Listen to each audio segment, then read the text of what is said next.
They say rejection is the end of everything.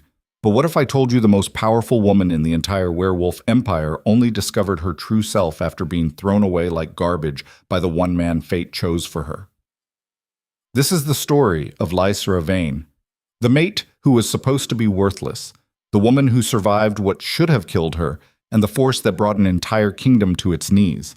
Stick around until the end, because what happens next will blow your mind. And if you're watching this from your city right now, drop its name in the comments and smash that like button. Let me know where my pack is watching from. The rejection happened on a Thursday. Lysera would remember that detail for the rest of her life, not because Thursdays held any significance, but because her mind clung to the smallest, most irrelevant facts when everything else was being ripped apart. Thursday, the day the servants changed the hall tapestries. The day the kitchen staff prepared venison instead of lamb. The day her entire existence stopped meaning anything at all. The grand obsidian hall of Veor Dominion stretched before her like a mouthful of black teeth. Chandeliers hung overhead, carved from what the Empire called crystal bone, the fossilized remains of ancient creatures whose names had been lost to time. They caught the light and threw it back in sharp, cutting angles, beautiful, cold, exactly like everything else in this God's forsaken place. Lysera stood in the center of that massive space, her bare feet against marble so polished she could see her own reflection staring back up at her. A ghost of a woman. Thin shoulders, dark hair that hadn't been properly brushed in days, eyes that had stopped hoping for anything weeks ago. Around her the court gathered like carrion birds, nobles in their silk and leather, generals with scars crossing their faces like tally marks of survival. Rival alphas from neighboring territories brought in specifically for this moment. Witnesses, validators, vultures. Every single one of them wanted to see her fall. And at the far end of the hall, elevated on a throne carved from a single piece of black stone, sat Veor Dravenis, Alpha King, her mate. Or he had been for exactly 47 days. 47 days since the bond snapped into place during the Harvest Moon ceremony. 47 days since she felt that searing, undeniable pull toward a man she'd never met, a king she'd only seen from a distance. 47 days since she stupidly, naively believed that fate knew what it was doing. Veor looked at her the way someone might look at a stain on expensive fabric. Disappointment mixed with irritation mixed with something worse. Indifference. He was massive, the way all Alpha Kings were massive. Shoulders broad enough to carry the weight of an empire. Jaw cut like it had been carved by someone who understood brutality as an art form. Hair dark as the obsidian walls, pulled back from a face that could have been handsome if it wasn't so completely devoid of warmth. His eyes were gray. Not the soft gray of morning fog, the gray of winter storms that killed livestock and froze children in their beds. Those eyes settled on her, and Lysera felt her spine try to curl inward. Do not bow, she told herself. Do not give him that. She stood straighter. Veor's lip curled, almost imperceptible, but she saw it. The court had gone silent, that particular kind of silence that happens right before violence, anticipatory, hungry. Veor rose from his throne. He didn't walk down the steps. He descended them the way gods must descend from mountains, slow, inevitable, carrying the weight of absolute authority in every movement. When he reached the floor of the hall, the space between them felt like miles, felt like inches. Lysera's heart hammered against her ribs. The mate bond hummed beneath her skin, pulling her toward him even now, even knowing what was coming. Her body didn't understand rejection. It only understood the biological imperative screaming at her to close the distance, to touch him, to complete what fate had started. She dug her fingernails into her palms until she felt skin break. Veor stopped 3 feet away. Up close, he was even more overwhelming, taller, broader, radiating that specific kind of power that came from never being told no, from never needing to be told yes. He stared down at her, and when he spoke, his voice carried across the entire hall without him needing to raise it. Cold, flat, final. Lysera Vane, he said, you are not my mate. 4 words. That was all it took. Lysera opened her mouth, but nothing came out. Not sound, not air, nothing. Veor continued, his tone never shifting from that terrible, glacial calm. The bond that formed between us was a mistake, an anomaly. Fate does not choose weakness to stand beside strength. It does not pair kings with women who cannot even shift. There it was, the truth she'd tried to bury beneath every hopeful thought, every desperate prayer to forces she didn't even believe in. She had no wolf, 23 years old, and she'd never once felt the pull of the transformation, never felt bones reshape or instinct sharpen, or that wild, untamed thing everyone else described as their other half. She was human in every way that mattered, born into a werewolf pack, raised among shifters, but completely, fundamentally broken. Her father had called it a fluke. Her mother had called it a curse. The pack healers had called it irrelevant, because women like her didn't matter enough to waste resources on. And now, standing in front of the most powerful alpha in 6 territories, Lysera understood what she'd always known deep down. She was nothing. Veor's gaze swept over her, clinical and detached. You bring no strength to this empire. No bloodline worth preserving. No capability worth protecting. The bond was a mistake, and I will not allow a mistake to define my rule. Someone in the crowd laughed, soft, cruel. Lysera's vision blurred at the edges. Do you have anything to say? Veor asked. It wasn't a real question, it was a formality, a way to make this look like a conversation instead of an execution. Lysera's throat worked. Words tried to form, tried to find their way past the lump of humiliation and grief choking her from the inside. What could she say? That she knew she wasn't good enough but thought maybe fate saw something she couldn't? That she'd spent 47 days trying to become someone worth keeping? That every night she lay awake in the cold, empty room they'd given her and wondered if tomorrow would be the day he finally looked at her like she was real? None of it mattered. None of it had ever mattered.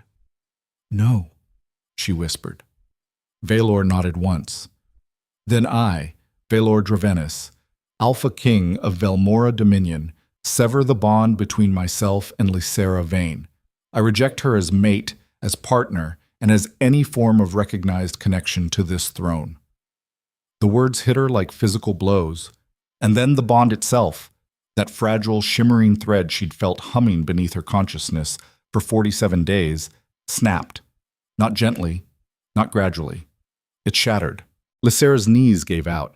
She hit the marble hard enough to feel the impact rattle through her bones. Pain exploded across her chest, radiating outward like someone had reached inside her ribcage and torn her heart in half.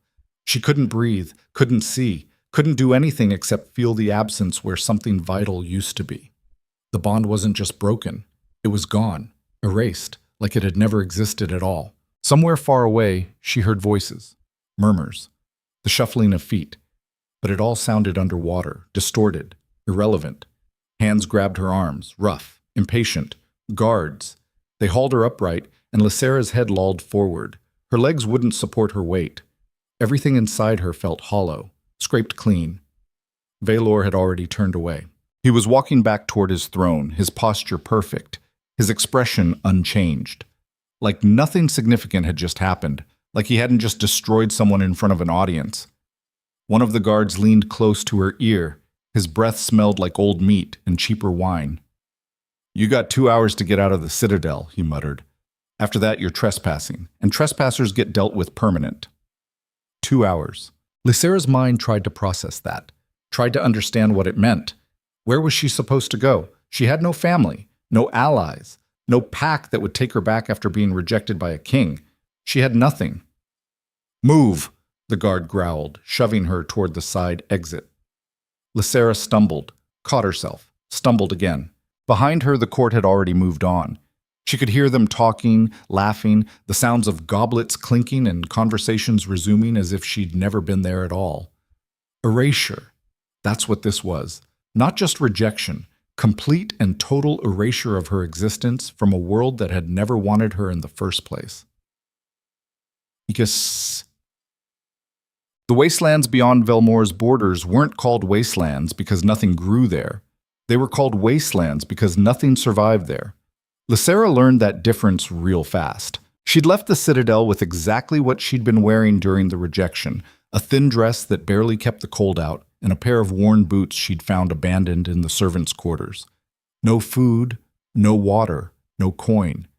The guards had made sure of that, stripped her of anything useful and shoved her through the outer gates with enough force to send her sprawling into the dirt. The gate slammed shut behind her. Final. Absolute. For a long time, Lysera just lay there in the dust, staring up at the sky. It was the same sky she'd seen every day of her life. Same clouds, same indifferent blue stretching on forever. But somehow it looked different from this side of the wall. Colder. Emptier. She thought about staying there, letting the cold take her, letting exhaustion and dehydration do what the rejection had started. It would be easier, cleaner. But then her stomach cramped with hunger, and her body decided it wasn't done fighting yet. Stupid body. Didn't it understand? There was nothing left to fight for. Still, she dragged herself upright, started walking. Not toward anything, just away. Away from the citadel, away from the empire, away from every memory of the last 47 days. The landscape shifted around her as she walked. Rolling hills gave way to rocky outcroppings. Grass thinned into scrub brush. The temperature dropped as the sun began its descent toward the horizon. By nightfall, Lysera was shaking so hard her teeth chattered. She found a shallow cave, barely more than an indent in a cliff face, and crawled inside.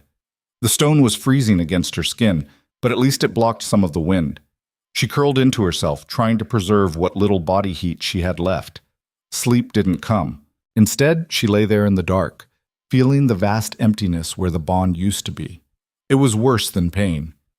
Pain would have at least been something. This was just nothing, a void, a black hole where her future used to be. Somewhere in the distance, something howled, not a wolf, something else. Lysera closed her eyes and waited for morning. Woke. She survived the first week on stubbornness and spite. Spite toward Veor for throwing her away like garbage. Spite toward fate for making her believe she mattered. Spite toward her own body for refusing to just quit and be done with it. She found water in a half-frozen stream, found berries that didn't kill her, though they tasted like poison, and made her stomach cramp. Found shelter in the ruins scattered throughout the wastelands, remnants of some civilization that had existed before the Empire, before the Pax, before everything. The ruins were strange, not destroyed by war or disaster, just abandoned, like whoever built them had simply walked away one day and never came back. Stone structures half buried in earth, archways leading nowhere, symbols carved into walls that Lysera didn't recognize. She chose the most intact building she could find, a circular structure with part of its roof still standing, and made it her base. It wasn't home, but it was better than dying in the open. Days blurred together, cold mornings, hungry afternoons, freezing nights. Lysera stopped counting after the second week. Time didn't matter anymore. Nothing mattered, except survival. And that only mattered because her body kept insisting on it. She learned to set snares for small game, learned which plants were edible and which would make her vomit for hours. Learned to move quietly through the ruins, because she wasn't the only thing living out here. There were creatures in the wastelands.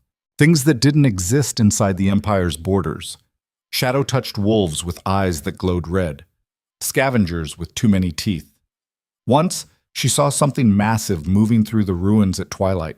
Something that walked on two legs but moved like liquid darkness. She hid until it passed. And when it was gone, she sat in her shelter and shook for an hour straight, wondering how long her luck would hold. But the strangest thing wasn't the creatures. It was the silence. Not the absence of sound. There were plenty of sounds. Wind. Distant howls, the scrape of her own footsteps against stone. No. This was a different kind of silence. Internal. Where the bond used to hum, there was nothing. But in that nothing, Lysera started to notice something else. Something she'd never felt before because the noise of pack life and the chaos of the citadel had drowned it out. A pulse. Faint. Steady. Like a heartbeat that wasn't her own. At first she thought she was losing her mind.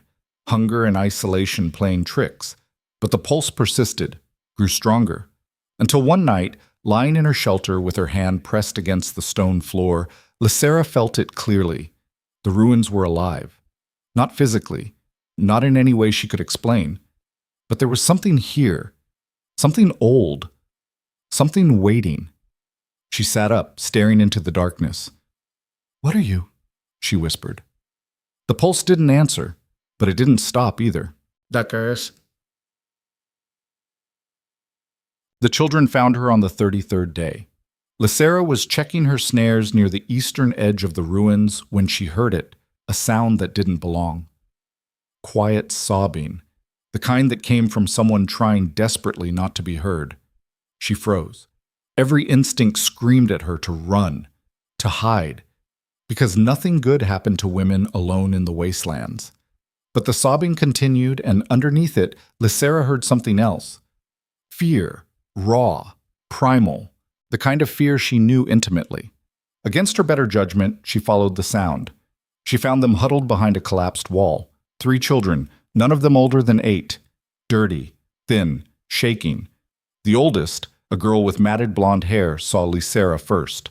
Her eyes went wide, and she shoved the 2 smaller children behind her, baring her teeth in a pitiful attempt at aggression. "Stay back," the girl hissed. Lysera raised her hand slowly.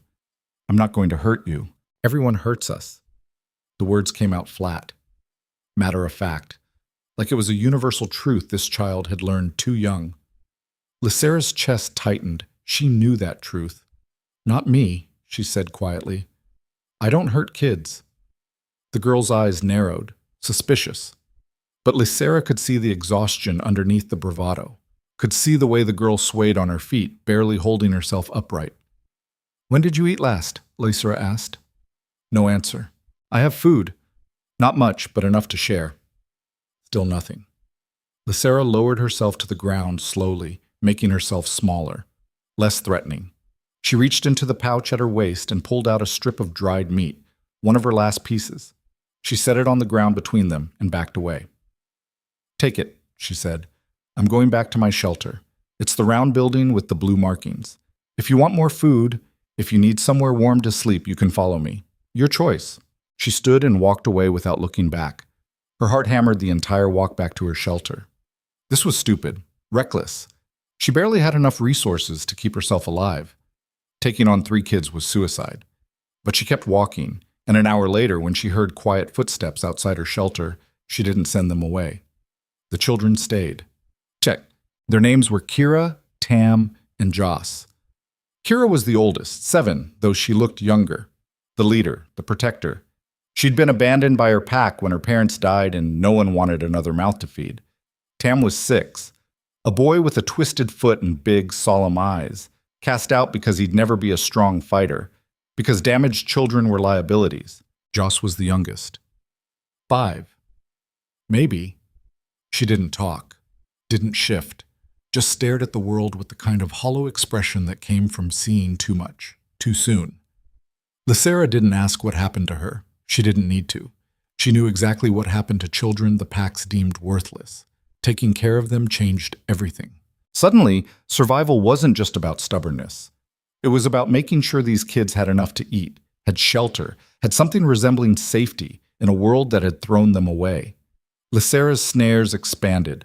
Her foraging trips grew longer. She pushed herself harder, slept less, took risks she wouldn't have taken for herself alone. And something strange started happening.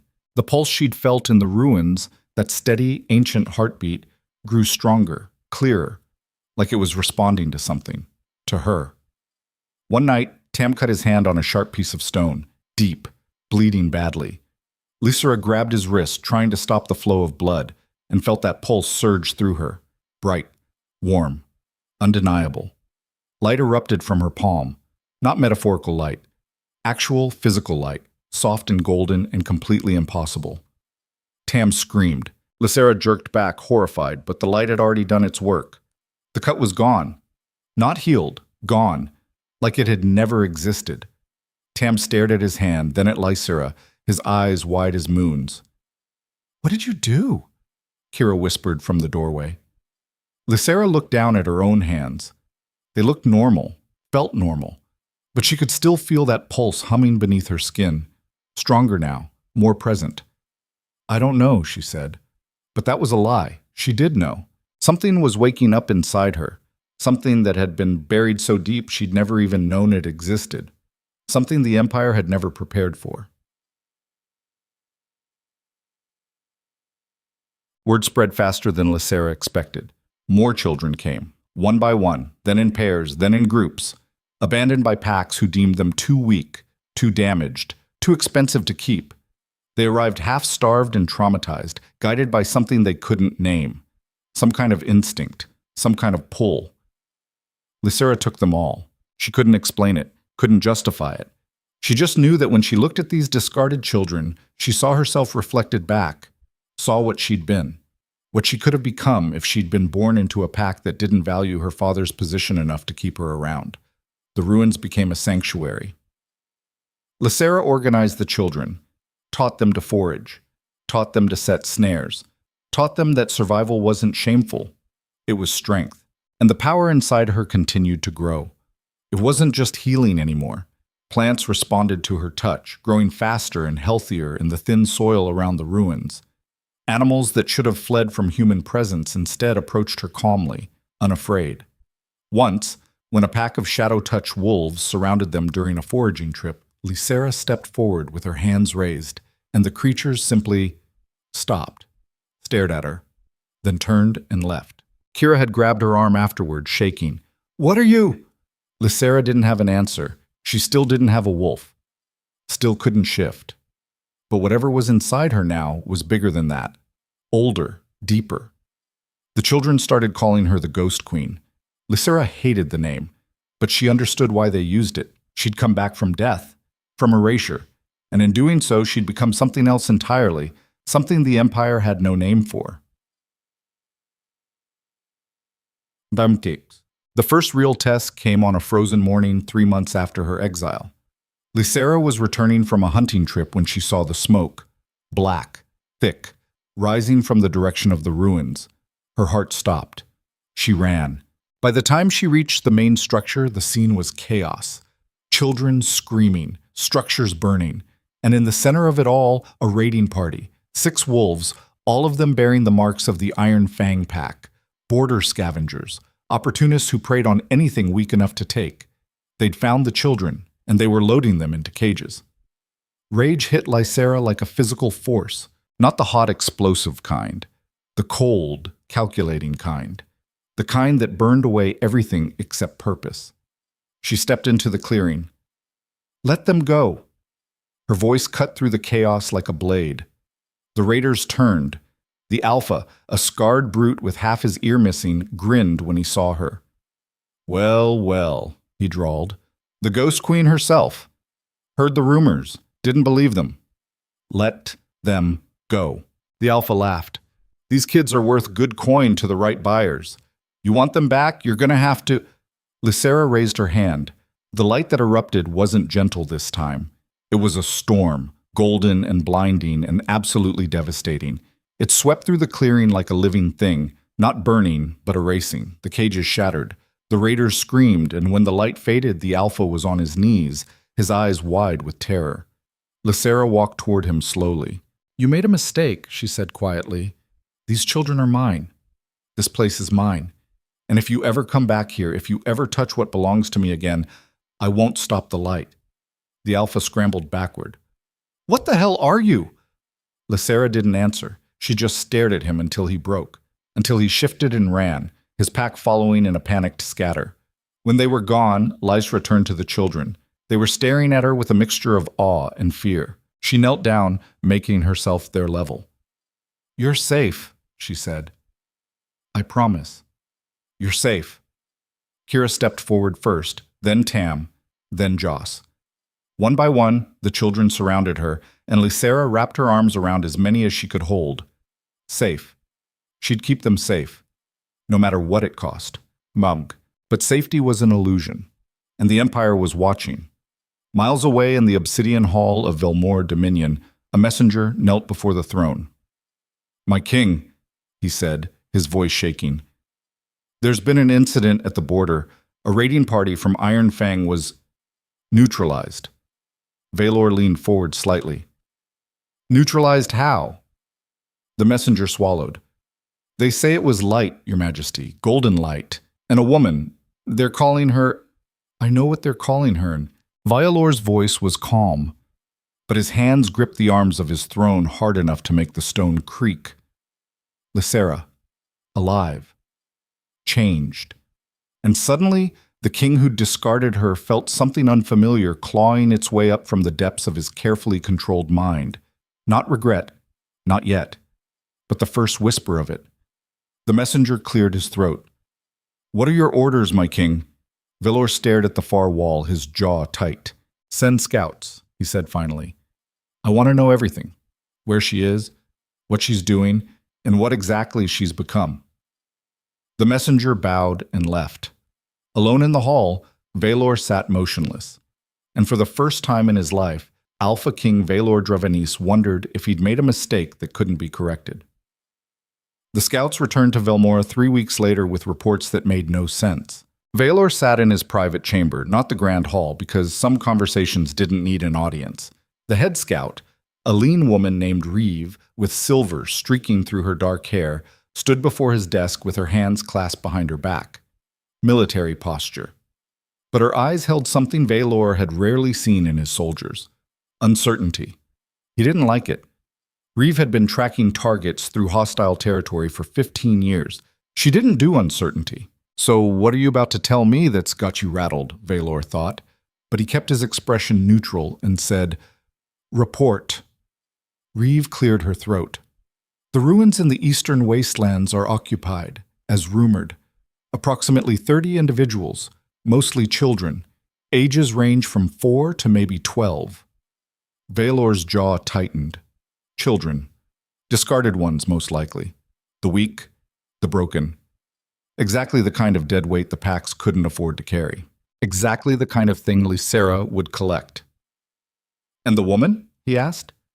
"Confirmed as Lysera Vane, Your Majesty, though she's—" Reeve hesitated. "Changed. Changed how?" "Physically, she looks healthier than when she was exiled. Stronger, but that's not what I mean." Reeve pulled a folded paper from her jacket and set it on the desk. "My second observed this 3 nights ago." Veor unfolded the paper. It was a sketch, done in charcoal, crude but clear enough. It showed a woman standing in a clearing. Her hand was raised, and around her light radiated outward in waves, bright enough that the artist had pressed so hard the paper had nearly torn. Underneath, in Reeve's tight handwriting, healed a child's broken arm. No contact, just light. Veor stared at the sketch for a long moment. Magic wasn't common, but it existed. Healers with minor abilities, seers who could predict weather patterns, elders who could communicate across distances through bonds. But this was different. "How many witnessed this?" Veor asked, his voice carefully controlled. "4 of my team, plus approximately 20 children. And the light, describe it precisely." Reeve's expression shifted into something almost reverent. Golden. Warm. It didn't burn, but it felt like it should have. Like staring at the sun. And everything it touched either healed or grew. A dead tree at the edge of the clearing sprouted leaves while we watched. Veor set the sketch down slowly. Dead things don't grow back. That wasn't healing magic. That was something else entirely. Something he didn't have a name for. "Did she see you?" he asked. "No, Your Majesty. We maintain distance as ordered." "Good." Veor leaned back in his chair, his mind working through angles. "What else?" "The children are organized. They forage, hunt, maintain the structures. She's teaching them survival skills. They're loyal to her, extremely loyal. When one of my scouts got too close, a group of them formed a perimeter around her shelter. They were ready to fight. Children. Ready to die for a woman who'd been thrown away by the Empire." The irony wasn't lost on Veor. "Any signs of aggression toward Velmora?" he asked. "None. They keep to themselves. But word is spreading. Other packs are starting to notice. Iron Fang already tried to raid them." Veor's attention sharpened. "And?" "The entire raiding party fled, said Lysera destroyed their cages with light, and told them if they came back she'd erase them." Reeve paused. They believed her. Silence filled the chamber. Veor's fingers drummed once against the arm of his chair. A rare tell. He was thinking, calculating, trying to fit this new information into a framework that made sense. Lysera Vane had no wolf, no bloodline, no training, but she had power, real, undeniable, dangerous power. And she was using it to protect the exact kind of people the Empire discarded, which meant she was either a threat waiting to escalate or an asset he'd thrown away without understanding its value. Both options made him deeply uncomfortable. The truth is that power doesn't care about your mistakes. It doesn't wait for you to recognize it before it grows. And kings who think they can control everything learn the hard way that the things they discard don't always stay discarded. Sometimes they come back. Sometimes they come back stronger. And sometimes they come back with a purpose that has nothing to do with you anymore. Veor was beginning to understand that. Increase surveillance, Veor said finally. I want reports every 3 days, movement, behavior, who comes, who goes. If anything changes, I want to know immediately. Yes, Your Majesty. Reeve hesitated. And if she asks why she's being watched? She won't ask. She already knows. Reeve bowed and left. Alone, Veor stood and walked to the window overlooking the Empire. Velmora stretched out before him, organized, controlled, thriving under the structure he'd built. Every street planned, every pack aligned, every potential threat eliminated before it could become a problem. He'd built this, and he'd done it by making hard decisions, by cutting away weakness, by never allowing sentiment to cloud judgment. Rejecting Lysera had been the right call. She had nothing to offer the Empire, no strength, no capability, no future worth preserving. Except now she had power. Now she was gathering the discarded and turning them into something cohesive. Now she was becoming a story people told, and stories had a way of becoming movements. Veor pressed his palm against the cold glass. Regret was a useless emotion. It changed nothing, fixed nothing.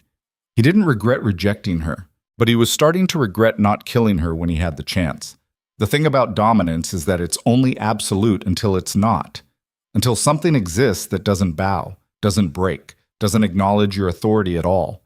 And then dominance becomes something else, becomes obsession, becomes the need to prove that you're still in control, even when every instinct tells you that control is slipping through your fingers like water. Veor felt that need clawing at him now, and he hated it.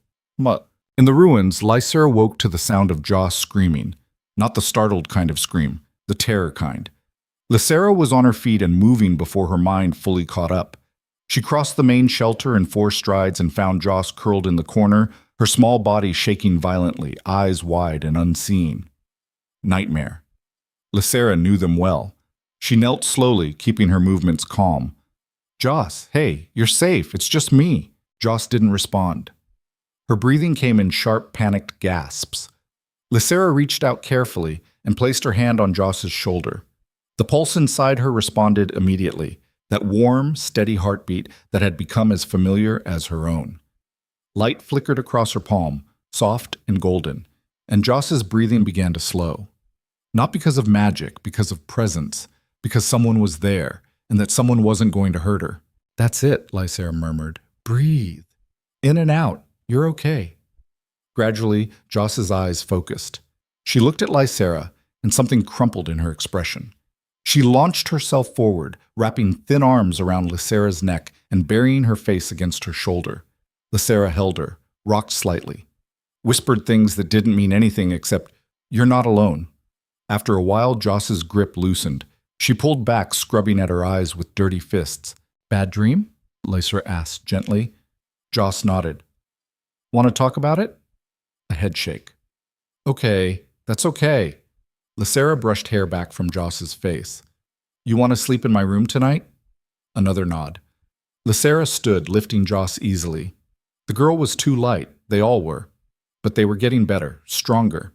She could see it in the way they moved now, less like prey, more like survivors. She carried Joss back to her own small room and settled her on the makeshift bed. Joss curled into the blankets immediately, watching Lysera with those 2 old eyes. "I'm not going anywhere," Lysera said, sitting beside her. "Sleep. I'll be right here." Joss's eyes drifted shut.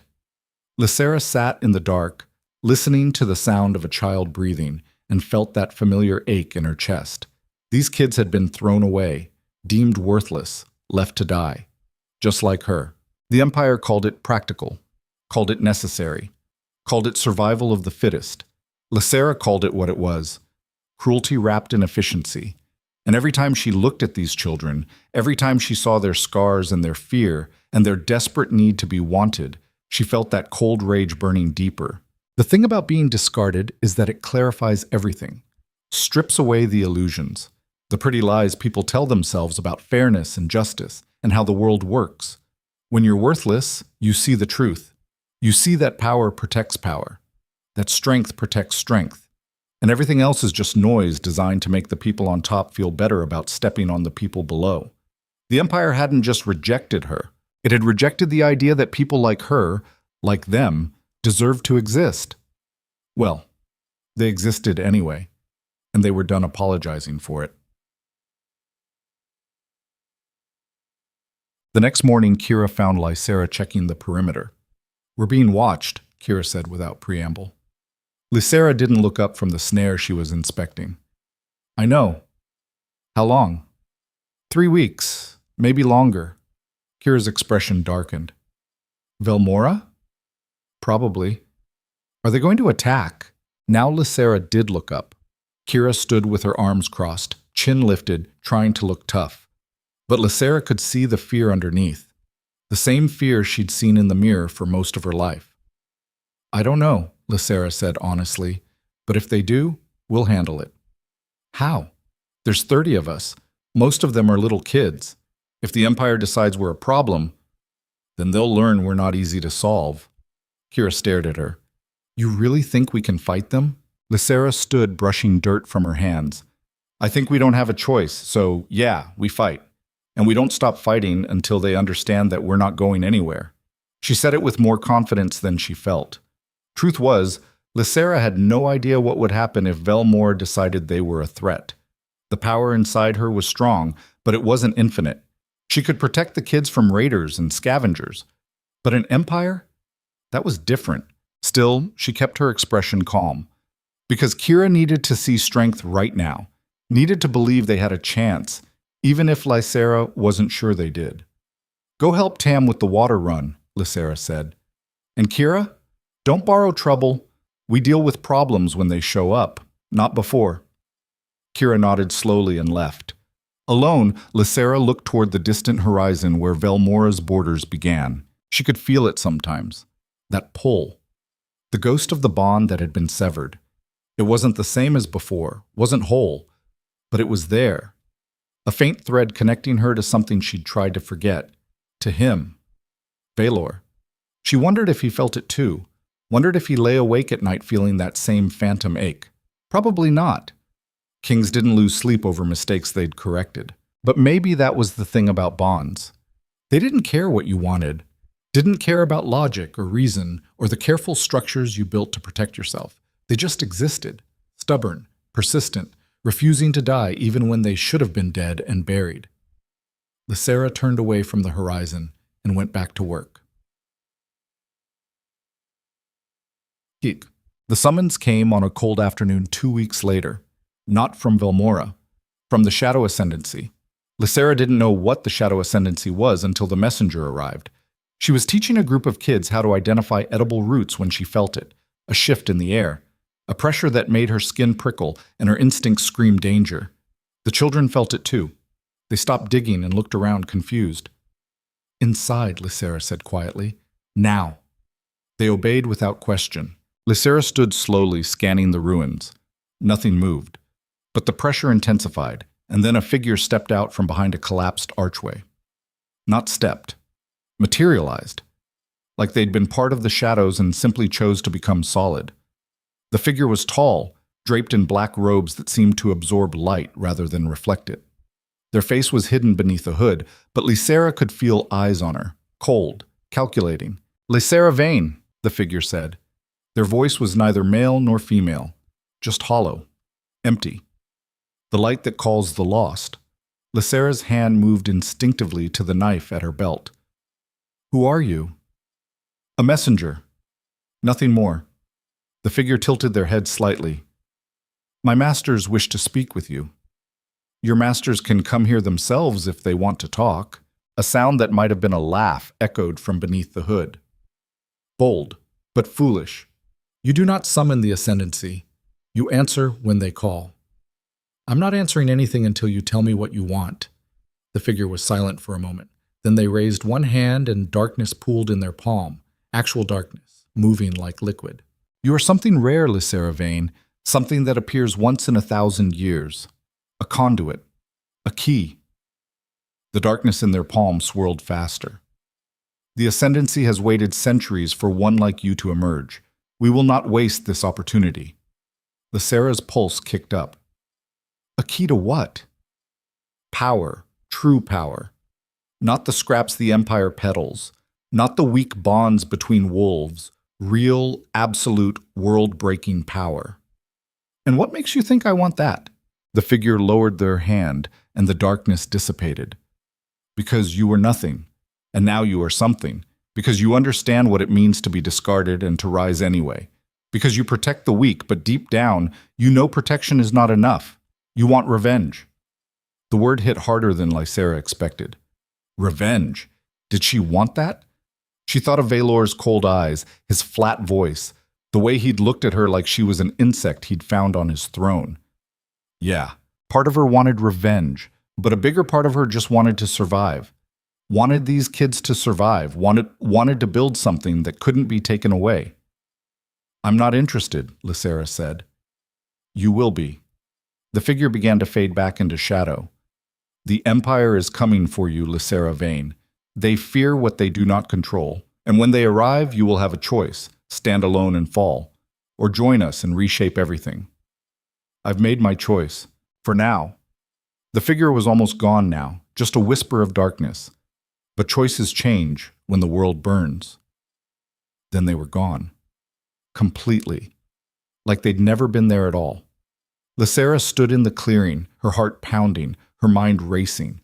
The Shadow Ascendancy. She'd heard the name before.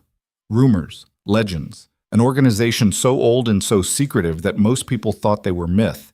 But myths didn't send messengers. Myths didn't know her name.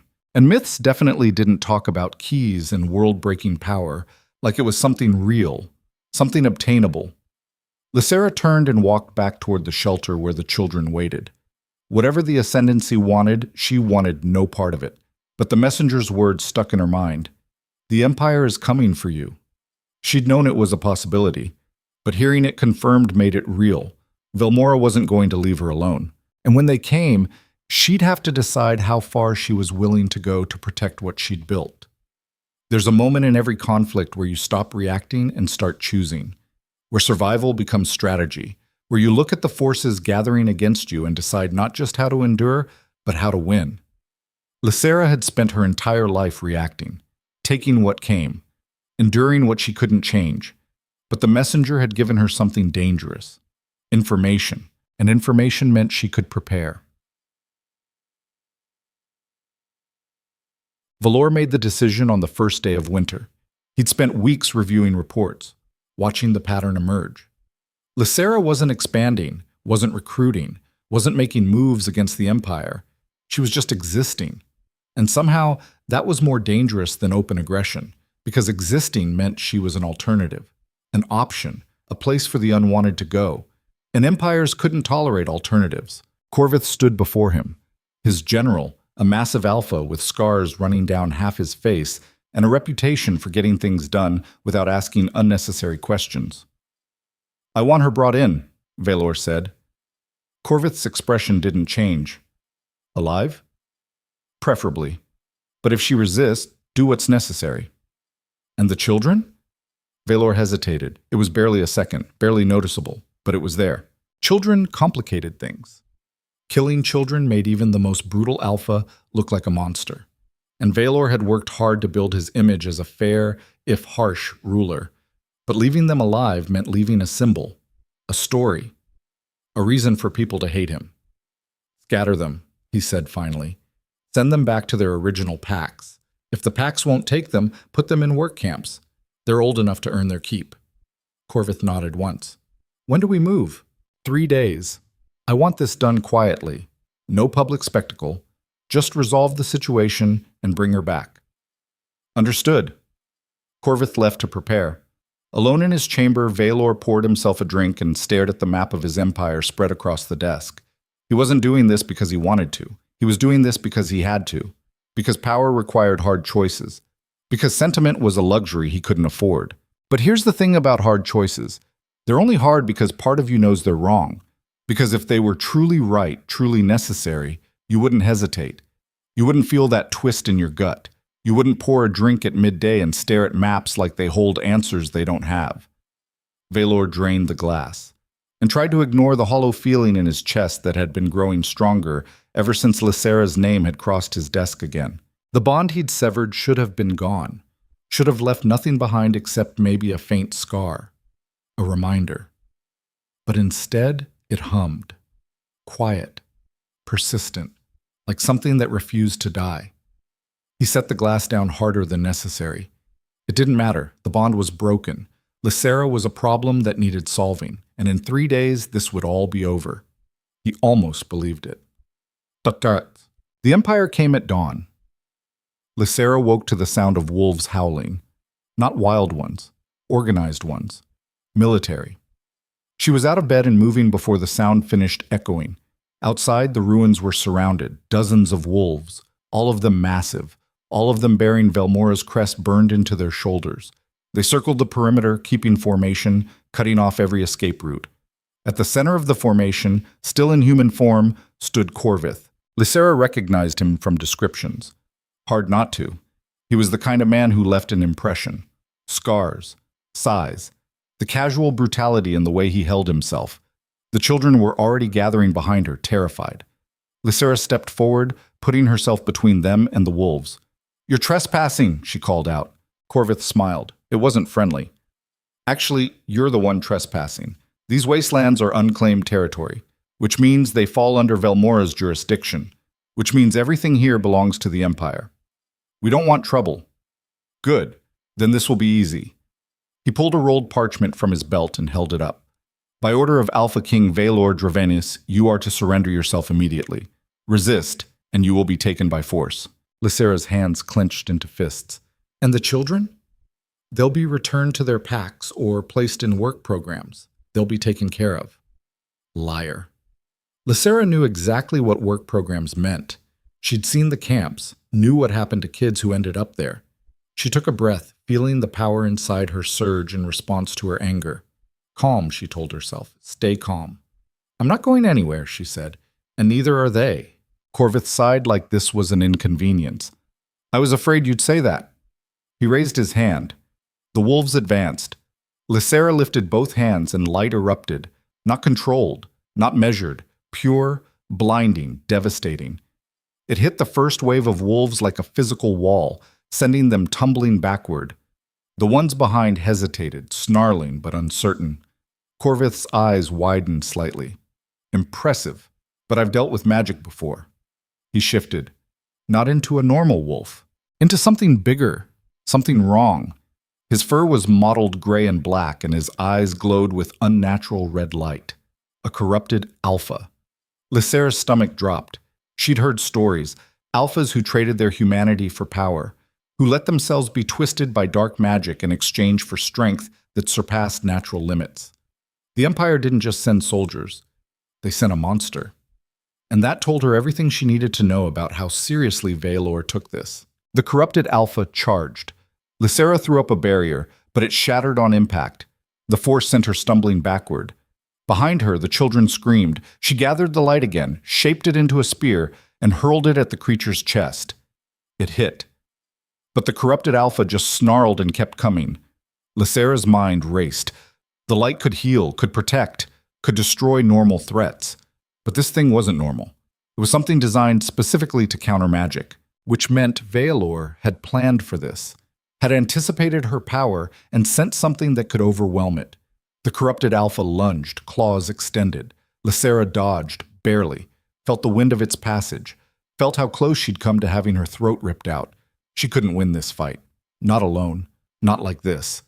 The corrupted alpha turned, lowering itself into a crouch, preparing to strike again. And Lysera, with absolutely nothing left to lose, did something desperate. She reached for the bond. The severed, broken thing she'd thought was gone forever. And she pulled. For a second, nothing happened. Then the bond flared to life, not gently, violently, like a wound being ripped open. And through that connection, she felt him. Veor. Miles away in his citadel, sitting at his desk, feeling the exact moment his discarded mate reached across the void and grabbed hold of him. The shock of it nearly knocked Lysera off her feet, but she didn't let go. She pulled harder, dragging power through the bond, not just hers, but his. The raw, brutal, overwhelming strength of an Alpha King channeled through a connection that should have been dead. Light exploded. Not from her, from both of them. The bond ignited like a fuse, and the power that flooded through Lysera was unlike anything she'd ever felt. It wasn't gentle, wasn't healing. It was destruction, pure, absolute, unstoppable. The corrupted Alpha hit the light and disintegrated, just gone. The wolves surrounding them yelped and scattered, fleeing into the wastelands in a panicked rout. And Lysera collapsed, gasping, as the light faded. Around her the ruins were silent. The Empire's forces were gone. And somewhere far away, in a citadel made of obsidian and control, Veor Vane sat at his desk with his hands shaking and his carefully constructed world crumbling around him. Because the bond he'd severed wasn't broken. It was evolving. And he had no idea how to stop it. Lysera woke hours later with Kira's face hovering over hers. "You're alive," Kira whispered, relief flooding her expression. Lysera tried to sit up, pain lanced through her side where claws had grazed her. She hissed and fell back. "Don't move," Kira said quickly. "You're hurt." "The others?" "Safe. They're all safe. The Empire left. Just ran." "What did you do?" Lysera closed her eyes. What did she do? She opened a door that should have stayed closed. She reconnected a bond that had been severed for a reason. She proved that the thing between her and Veor wasn't finished, not even close. "I survived," Lysera said finally. Kira stared at her for a long moment, then nodded. "Okay, that's enough." She left to check on the others. Alone, Lysera lay in the dim shelter and felt the bond humming beneath her skin. Stronger now. Undeniable. And on the other end of that connection she could feel him. Veor. Confused. Angry. And something else. Terrified. Because the thing he'd thrown away had come back. And it was powerful enough to reach across the distance and drag him into a fight he hadn't even been present for. The bond wasn't just alive, it was awake. And neither of them could control it anymore. Veor didn't sleep for 3 days after the bond reignited. He tried. Lay in his bed in the dark and willed his mind to shut down. But every time he closed his eyes, he felt it. That pull. That connection to something he'd severed and buried and tried to forget. Lysera. Not as a memory. Not as a mistake. As a presence. Alive. Awake. Connected to him in ways that defied every law he understood about how bonds worked. On the 4th morning, he gave up pretending and called a council meeting. His advisors gathered in the war room, a circular chamber with maps covering every wall and a table carved from black stone in the center.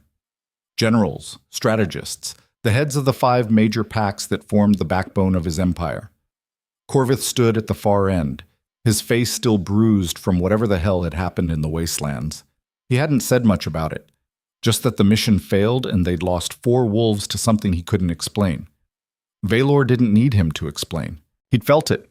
Felt the moment Lysera grabbed the bond and pulled power through it like she was siphoning fuel from a reservoir she had no right to access. The sensation had been visceral, invasive, like someone reaching inside his chest and squeezing. And the worst part? It hadn't been painful. It had been exhilarating. For those few seconds, connected to her across miles of distance, Veor had felt more alive than he'd felt in years. The rush of power, the synchronization, the way their energies had merged into something exponentially stronger than either of them possessed alone. It terrified him. Because power like that didn't belong in the hands of someone he couldn't control. And Lysera had made it very clear she wasn't interested in being controlled. One of his advisors, an older alpha named Drask, with gray in his beard and cunning in his eyes, cleared his throat.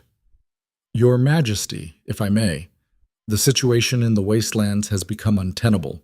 The woman is gathering followers. She's becoming a symbol. If we don't act decisively, we already acted," Veor interrupted, his voice flat. "It failed." Drask's jaw tightened. "Then we act again. Harder. With more force." She destroyed a corrupted alpha and routed a full military squad without being physically present in the fight, Corvith said quietly. "More force isn't the answer." "Then what is?" another advisor demanded, a younger alpha named Roth with ambition written across every feature. We can't just leave her out there. She's a threat to everything we've built. Is she? Veor asked. The room went silent. Every eye turned to him. Veor leaned forward, his hands flat on the table. Has she attacked any of our territories, raided our supplies, tried to recruit from our packs? No, Drask admitted slowly. But then what exactly is the threat? That she exists, that people tell stories about her? Stories become movements, Drask shot back. You know this better than anyone. Every revolution starts with a story, with someone who refuses to bow. And if we let her continue building her little sanctuary in the wastelands, gathering the discarded and the broken, she becomes a rallying point, a symbol of resistance. And symbols are dangerous. So is unnecessary aggression, Veor countered. We've already lost wolves trying to bring her in. How many more are you willing to sacrifice? Drask's eyes narrowed. As many as it takes to eliminate the threat. Even if the threat is manufactured? What are you implying? Veor sat back, studying his advisor. Drask had been with him from the beginning, had helped consolidate the fractured packs into a cohesive empire, had proven himself loyal, strategic, ruthless when necessary. But lately, something had shifted. The way Drask looked at him, the questions he asked, the challenges he mounted in council meetings. It felt less like advice and more like testing. I'm implying that Lysera Vane is isolated in the wastelands with a group of children, Veor said carefully. She's not expanding, not recruiting adults, not making any moves toward Velmora, and yet you're treating her like an invading army. Because that's what she'll become if we give her time, Drask insisted. Power seeks more power. It's inevitable. She has abilities we don't understand, a growing following, and every reason to hate this empire. Waiting for her to strike first is suicide. Or waiting is strategic, Veor said. If we attack again and fail again, we look weak. We look afraid. That emboldens actual threats. Drask leaned forward, his voice dropping. Your Majesty, with all due respect, I have to ask, is your judgment on this matter being influenced by the bond? The room went completely still. It was the question everyone had been thinking, but no one had dared voice. Until now. Veor's hand slammed down on the table hard enough to crack the stone. The sound echoed through the chamber like a gunshot. When he spoke, his voice was deadly calm. Careful, Drask. But Drask didn't back down. He'd earned the right to push through years of service, and he knew it. The bond was severed, Drask said. You rejected her publicly, before witnesses. By every law we understand, that connection should be dead. But reports from the field suggest otherwise, suggest that somehow, impossibly, the bond still exists. And if it exists, it influences you, clouds your judgment, makes you protective of someone who should mean nothing to you. She means nothing to me, Veor said, but the words felt hollow even as he spoke them, because they were a lie. And everyone in the room knew it. Here's the thing about power and leadership. They're both built on perception. People follow you because they believe you're strong, decisive, unclouded by weakness. The moment they start questioning that belief, the moment they see cracks in your armor, loyalty becomes negotiable. And ambitious men start measuring your throne for themselves. Drask was measuring. Veor could see it in his eyes. I want to increase surveillance on the wastelands, Veor said, changing the subject. But no military action without my direct approval. Are we clear? Murmurs of agreement rippled through the council. Except from Drask. His expression stayed neutral, but his silence spoke volumes. The meeting dissolved. Advisors filed out in clusters, their voices low, their glances suspicious. Corvith lingered after the others left. You should have killed him, the general said quietly, once they were alone. Drask? He's positioning himself, testing boundaries, building alliances, waiting for you to show weakness so he can make his move. I know. Then why didn't you shut him down, permanently? Veor rubbed his face, exhaustion seeping through. Because he's not wrong. Corvith's eyebrows rose. About what? The bond. It is influencing me. I can't separate my strategic assessment from what I feel through the connection. Every time I think about Lysera, every time I make a decision regarding her, I have to question whether it's logic or instinct, and that makes me compromised. So what are you going to do? Veor looked at his most trusted general. I don't know. It was the first time in years he'd admitted uncertainty out loud, and from the look on Corvith's face, it scared him more than any enemy army could. For what it's worth, Corvith said slowly, I was there when you rejected her, saw her collapse, saw what it did to her. And I've seen the reports from the wastelands, what she's built, what she's become. He paused. Maybe the bond surviving isn't weakness. Maybe it's the universe telling you that you made a mistake. The universe doesn't correct mistakes, Veor said bitterly. It just punishes them. Corvith shrugged. Then maybe this is your punishment, or your second chance. Either way, sitting here pretending the bond doesn't exist isn't working. You need to decide what you're going to do about it, before Drask decides for you. He left. Veor sat alone in the war room, staring at maps of an empire he'd built through ruthless calculation, and wondered if the most ruthless thing he'd ever done was rejecting the one person who might have actually understood him. In the ruins, Lysera spent the week after the battle teaching the children how to fight, not with weapons, with strategy, with awareness, with the understanding that survival wasn't about being the strongest, it was about being the smartest. If something bigger than you comes at you, you don't meet it head on, she said, demonstrating with Kira in the center of the training circle she'd marked out in the dirt. You move, you dodge, you make it waste energy while you conserve yours. Kira lunged, exactly as instructed. Lysera sidestepped, letting the girl's momentum carry her past, then tapped her shoulder as she went by. See? She's strong, fast, committed to the attack, but she overextended. Now she's vulnerable. Lysera swept Kira's legs out from under her. The girl hit the ground hard but rolled immediately, coming up in a defensive crouch exactly like Lysera had taught her. Good, Lysera said, genuinely pleased. You didn't stay down. You didn't freeze. That's the most important part. You get knocked down, you get back up, every single time, no matter how hard you hit, no matter how much it hurts. The children watching absorbed the lesson with the intensity of kids who understood that training wasn't theoretical. It was survival. They were getting stronger. Lysera could see it. Not just physically, though, that too. They were putting on weight now that food was more consistent, moving with more confidence. But the real strength was mental. They were learning to think like survivors instead of victims, learning to assess threats, identify escape routes, work together. Learning that being discarded didn't mean being worthless. Tam sat at the edge of the circle, his twisted foot stretched out in front of him. He'd been quiet since the incident with the stranger, withdrawn. Lysera had tried to talk to him several times, but he always found an excuse to leave. Guilt did that to people. Ate at you from the inside until you couldn't look anyone in the eye anymore. Lysera knew the feeling intimately. After the training session ended and the children dispersed to their various tasks, she found Tam sitting alone near the northern perimeter, throwing rocks at a crumbling wall with mechanical precision. She sat down beside him without asking permission. For a long while, neither of them spoke. The ruins around them were quiet, except for the distant sounds of children working. Wood being chopped, water being hauled, the low murmur of conversation. Finally, Tam said, I'm sorry. His voice was so small, Lysera almost didn't hear it. I know, she said. I almost got everyone killed. But you didn't. Only because you stopped it. Only because you're... He gestured vaguely.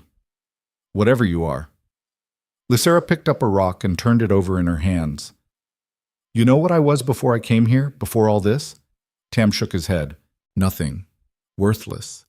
A wolfless girl in a pack that valued shifting above everything else. I couldn't contribute. Couldn't hunt. Couldn't fight. I was dead weight they kept around out of obligation to my father. And when the bond snapped into place with Veor, I actually believed it meant something. That fate saw value in me that I couldn't see in myself. She threw the rock. It hit the wall with a sharp crack. I was wrong. The bond didn't make me valuable. It just highlighted how worthless I was. And Veor made sure everyone knew it. But you're powerful now, Tam said. You have the light. You saved us. The light came after I'd already been discarded, after I'd already survived exile. It didn't make me strong, Tam. It just made me dangerous. There's a difference. Tam was quiet for a moment. Then he said, The man who came, The one I talked to. He said they could fix my foot. Said if I helped them, they'd take me to a real healer. One who could make me normal. And you believed him. I wanted to believe him. Tam's voice cracked. I'm tired of being broken. Tired of being the weak one. The one everyone has to accommodate. I wanted to be like everyone else. Lysera looked at him, really looked at him, saw a kid carrying weight no child should have to carry. There's nothing wrong with you, she said firmly. You don't need fixing. Yes, I do. Tears streamed down his face now. I can barely walk, I can't run, can't hunt properly. Can't do half the things everyone else does without even thinking about it. I'm useless. You're different, Lysera corrected, and different is not the same as useless. Everyone says that, but they don't mean it. They just say it to be nice. I'm not nice, Lysera said bluntly. If you were useless, I would have left you behind. But you're smart. You notice things other people miss. You remember details, you think before you act. Those skills kept you alive when stronger kids died. That's not useless. That's valuable. Tam wiped his eyes with the back of his hand. But I betrayed you. I gave information to a stranger. How can you even look at me? Because I understand, Lysera said simply. I understand wanting something so badly, you're willing to believe anyone who promises it. I understand the desperation that comes from feeling like you're never going to be enough. And I understand making choices you regret because the alternative was accepting that nothing would ever change. She put her hand on Tam's shoulder. What matters now isn't what you did. It's what you do next. You can let the guilt eat you alive, or you can learn from it. Get better. Be more careful, and help make sure no one else gets manipulated the same way. Tam looked at her with red-rimmed eyes. You're really not going to send me away? Where would I send you? Back to the pack that threw you out in the first place? Lysera shook her head. You're one of us now. We don't abandon our own. Not for mistakes. Not for anything. Something in Tam's expression crumpled. He turned and buried his face against Lysera's shoulder, his small body shaking with sobs. Lysera held him and stared out at the ruins that had become home, and wondered how long they had before the next attack came. Because it would come. The Empire didn't tolerate loose ends, and Lysera was the loosest end Velmora had ever produced. Yes, the answer came sooner than she expected. 4 days later, Kira burst into the main shelter where Lysera was inventorying supplies. We have a problem, the girl said, breathless. Lysera stood immediately. What kind? Found this hidden in Marin's things. She held out a small leather pouch. Lysera took it, already dreading what she'd find inside. 3 silver coins stamped with Velmora's crest. A sealed letter. And a map of the ruins with specific locations marked in red ink. Lysera's blood turned cold. Where's Marin? Water Run. With Joss and 2 others. Lysera's mind raced. Marin, 15 years old. One of the first children to arrive after Lysera had settled in the ruins. Quiet. Helpful. Always willing to take on extra work. Someone Lysera had come to rely on. Someone she'd trusted. Her hand shook as she broke the seal on the letter. The handwriting was neat, precise, professional. Subject continues to maintain irregular patrol schedule, but patterns are emerging. Children currently number 32. Defenses are primarily magical in nature. Light-based barriers, healing capabilities, occasional area suppression. Subject shows signs of exhaustion after extended use.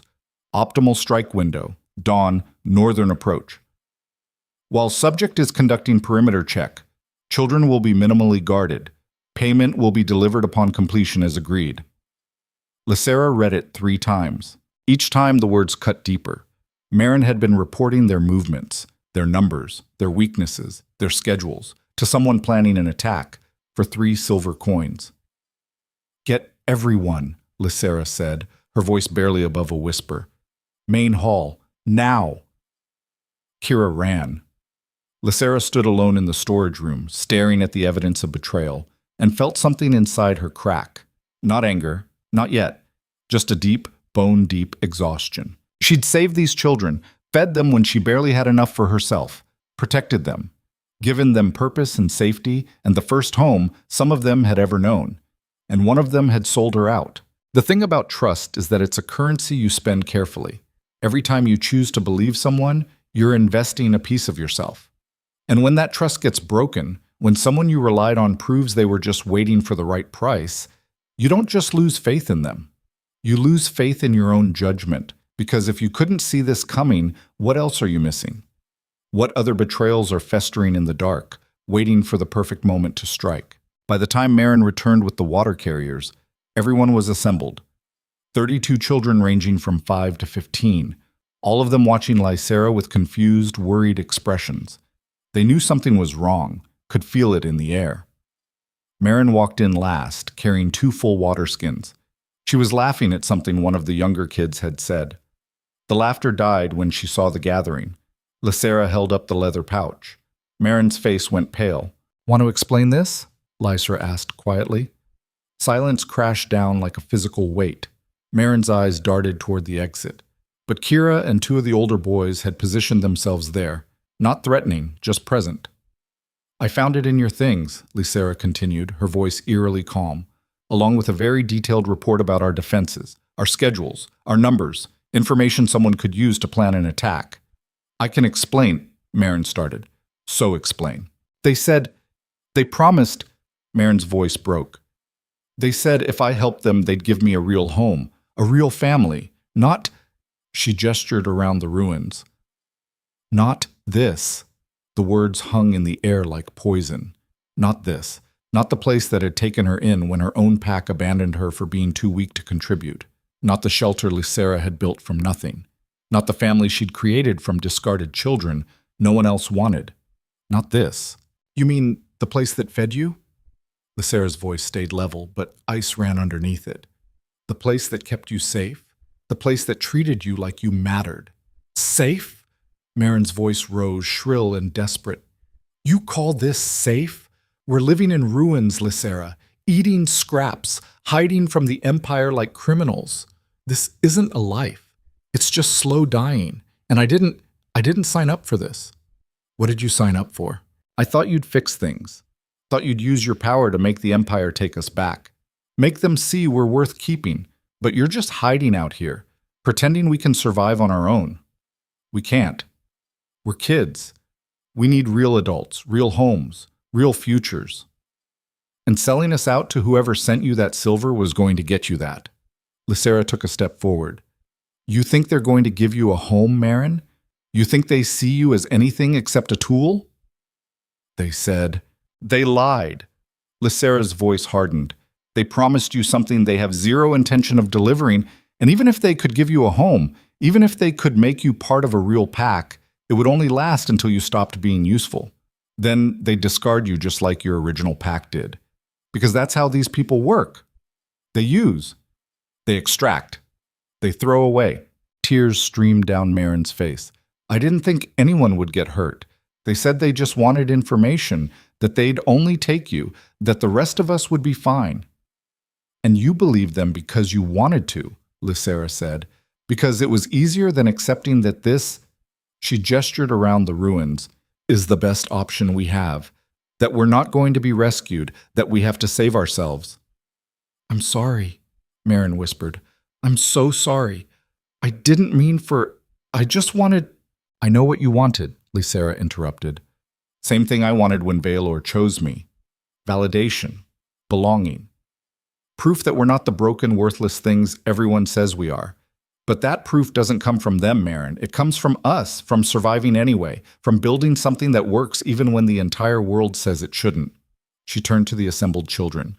"Anyone else want to confess anything? Anyone else making deals with strangers, trading information for promises?" Silence. Lysera waited, watched their faces, saw fear, shame, uncertainty. But no guilt. Just Marin. "What do we do with her?" Kira asked quietly. The question everyone wanted answered. Lysera looked at Marin, at this child who'd betrayed them for 3 silver coins and a lie. She could banish her, send her back into the wastelands alone. Let her find out firsthand what happened to kids with no pack and no protection. She could punish her, make an example, show everyone what happened to traitors. Or she could forgive her, show mercy, prove that they were better than the packs that had thrown them away. But mercy came with risk. Because if she let this slide, what message did that send? That betrayal was acceptable? That there were no consequences for putting the entire group in danger? Leadership meant making choices that kept you awake at night, meant accepting that every decision left someone hurt, someone angry, someone questioning whether you were fit to lead at all. You're confined to the main shelter, Lysera said finally. You don't leave except under supervision. You don't interact with anyone outside this camp, and tomorrow we vote on your permanent status. Everyone gets a say. That includes you. Marin nodded frantically. Yes, okay. Thank you. I won't. Don't thank me, Lysera interrupted. Thank them. She gestured to the other children. Because if it was up to me alone, you'd already be gone. But they deserve a voice in what happens here. She turned to Kira. Take her to the shelter. Keep watch. Not as a guard, as a witness. Kira nodded and led Marin away. The other children dispersed slowly, their voices low and uncertain. Alone in the hall, Lysera sat down on the cold stone floor and put her head in her hands. Everything was falling apart. The Empire was watching them. The Shadow Ascendancy was circling, and now there was a traitor inside the camp. How was she supposed to protect these kids when she couldn't even keep them from betraying each other? The bond hummed beneath her skin. Veor. She could feel him, awake, thinking about her. Part of her wanted to reach out, to ask for help, but the bigger part knew better, because Veor had made his choice, and asking him for anything now would be admitting she couldn't handle this alone, would be admitting she needed him. And Lysera had spent too many years being worthless to start needing people now. She pushed the bond down deep and focused on breathing. Tomorrow, they'd vote. Tomorrow, they'd decide what happened to Marin. Tomorrow, they'd figure out next steps. But tonight, Lysera sat alone in the ruins and wondered how long they could survive when the entire world wanted them gone. The attack came at dawn 2 days later, not from Velmora, from mercenaries. Lysera woke to the sound of explosions. She was moving before her mind fully processed what was happening. Outside, the eastern wall was gone, just gone. Blown apart by something powerful enough to vaporize stone, and through the gap poured armed fighters. Not wolves, humans. Mercenaries carrying weapons Lysera had never seen before. Metal tubes that spat fire and projectiles that tore through everything in their path. Guns. Someone had sent mercenaries with guns. Inside, Lysera screamed. Everyone inside now! Children scattered, running for the main shelter. But they weren't fast enough. One of the mercenaries raised his weapon, aiming at a cluster of fleeing kids. Lysera threw her hand forward without thinking. Light erupted in a shield between the children and the gun. The projectiles hit the barrier and stopped, suspended in midair for a heartbeat before clattering harmlessly to the ground. The mercenary's eyes widened.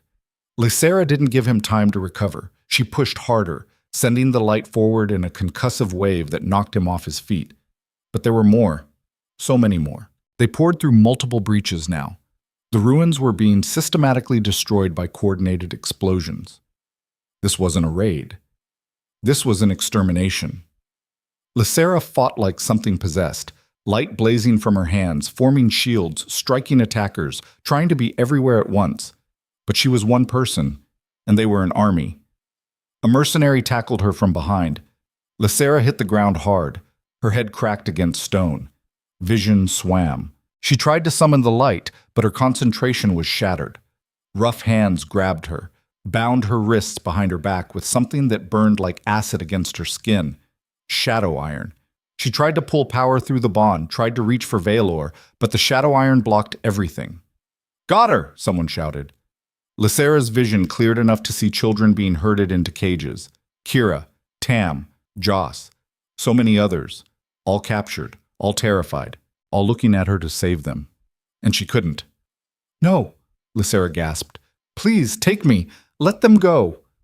A figure moved into her field of vision, the hooded messenger from the Shadow Ascendancy. Oh, we're taking you, they said pleasantly, but we're taking them too. Insurance, to make sure you cooperate. I'll kill you, Lysera snarled. Eventually, perhaps, but not today. They gestured. Someone hit Lysera across the back of the head, and everything went dark. Yes. Veor felt the exact moment Lysera lost consciousness. The bond went slack. Not severed, just empty, like a line that had been cut. He was out of his chair and moving before conscious thought caught up. "Corvith!" he roared. The general appeared within seconds, weapon already drawn. "Your Majesty? Lysera's down, under attack. You need to stay here." Drask's voice cut in from the doorway. Veor spun on him. "What?" "Whatever's happening in the wastelands is not your concern." Drask stepped into the room, flanked by council members. "She is not your mate. You rejected her. The bond should be dead, and your continued obsession with her is compromising your ability to lead. Get out of my way." "No." Drask's voice stayed calm, reasonable, deadly. "Your Majesty, the Council has convened an emergency session. We've taken a vote. Unanimous. You are temporarily relieved of command until such time as you can prove the bond no longer influences your judgment." Veor stared at him. "You're staging a coup. We're protecting the Empire from a king who's lost objectivity. On whose authority? The Council's, the pack leaders, every alpha who's watched you make increasingly erratic decisions over the past month." Drask pulled a scroll from his jacket. "It's all legal, all proper, all designed to preserve what you built. By taking it from me. By preserving it until you're fit to lead again." Through the bond, Veor felt Lysera stirring, waking, afraid, hurt, in danger, and he was standing here arguing with a man he'd trusted for years, a man who'd betrayed him. The thing about loyalty is that it's always conditional. People follow you because they believe you're leading them somewhere worth going, because they think you're strong, decisive, unclouded by weakness.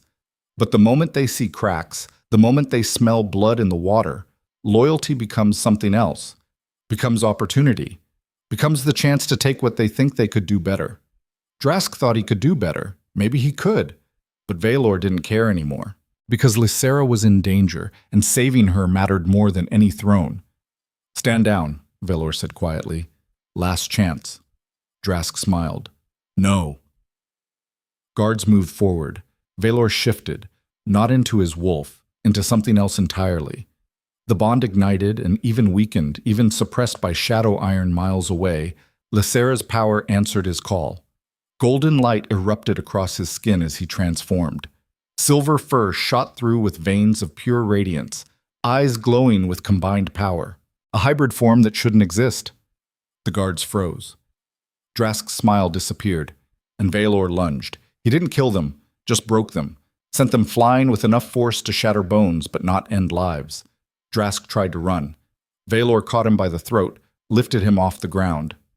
"You made a mistake," Veor growled, his voice distorted by the hybrid form.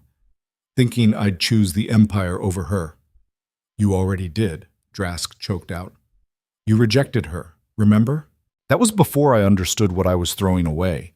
Veor threw him across the room. Drask hit the wall and crumpled. Veor shifted back to human, grabbed weapons from the fallen guards, and ran. Corvith appeared in the corridor, eyes wide. "My king, hold the citadel," Veor ordered. "I'm going after her." "Alone?" "I'm faster alone. You'll be riding into a trap." "I know." Corvith grabbed his arm. "Let me come with you. Let me bring soldiers." "No time. Veor's breath caught as pain flared through the bond. "She's hurt. And if I don't get there soon, she won't survive." "Then you better ride like hell." Veor ran. Through the citadel, through the gates, straight to the stables. He took the fastest horse, didn't bother with a saddle, just rode. The bond pulled him forward like a compass, showed him exactly where Lysera was, showed him her fear, her pain, her desperate attempt to protect the children even bound and helpless. Veor pushed the horse harder. Trees blurred past. The landscape shifted from organized farmland to wild scrubland to the harsh wastelands. And all the while, the bond burned brighter, telling him he was getting closer, telling him to hurry, telling him that if he was too late, he'd lose the one thing that mattered more than any empire. Lysera woke in a cage. Small, metal, barely large enough to sit up in. Her head throbbed where she'd been hit. Her wrists burned from the shadow iron still binding them, but she was alive. That had to count for something. She blinked until her vision cleared. She was in a camp, temporary. Mercenary style, Utilitarian tents, weapons stacked in organized piles, guards stationed at regular intervals. And standing outside her cage, watching her with those empty eyes beneath the hood, was the Ascendancy messenger. "Welcome back," they said. "We have so much to discuss." Lysera tried to summon the light. It flickered weakly and died. The shadow iron was doing its job. "Where are the children?" Lysera demanded. The messenger gestured. Lysera's heart sank. Other cages, dozens of them, each containing one or more children. Kira, Tam, Joss, Marin. All of them bound, all of them terrified, all of them looking at her to save them. "Let them go," Lysera said, fighting to keep her voice steady. "This is between us. They're not part of it. They became part of it the moment they chose to follow you." The messenger knelt down to her level. "Here's what's going to happen. You're going to cooperate. You're going to give us access to your power. You're going to serve the Ascendancy willingly, and in exchange, these children will live.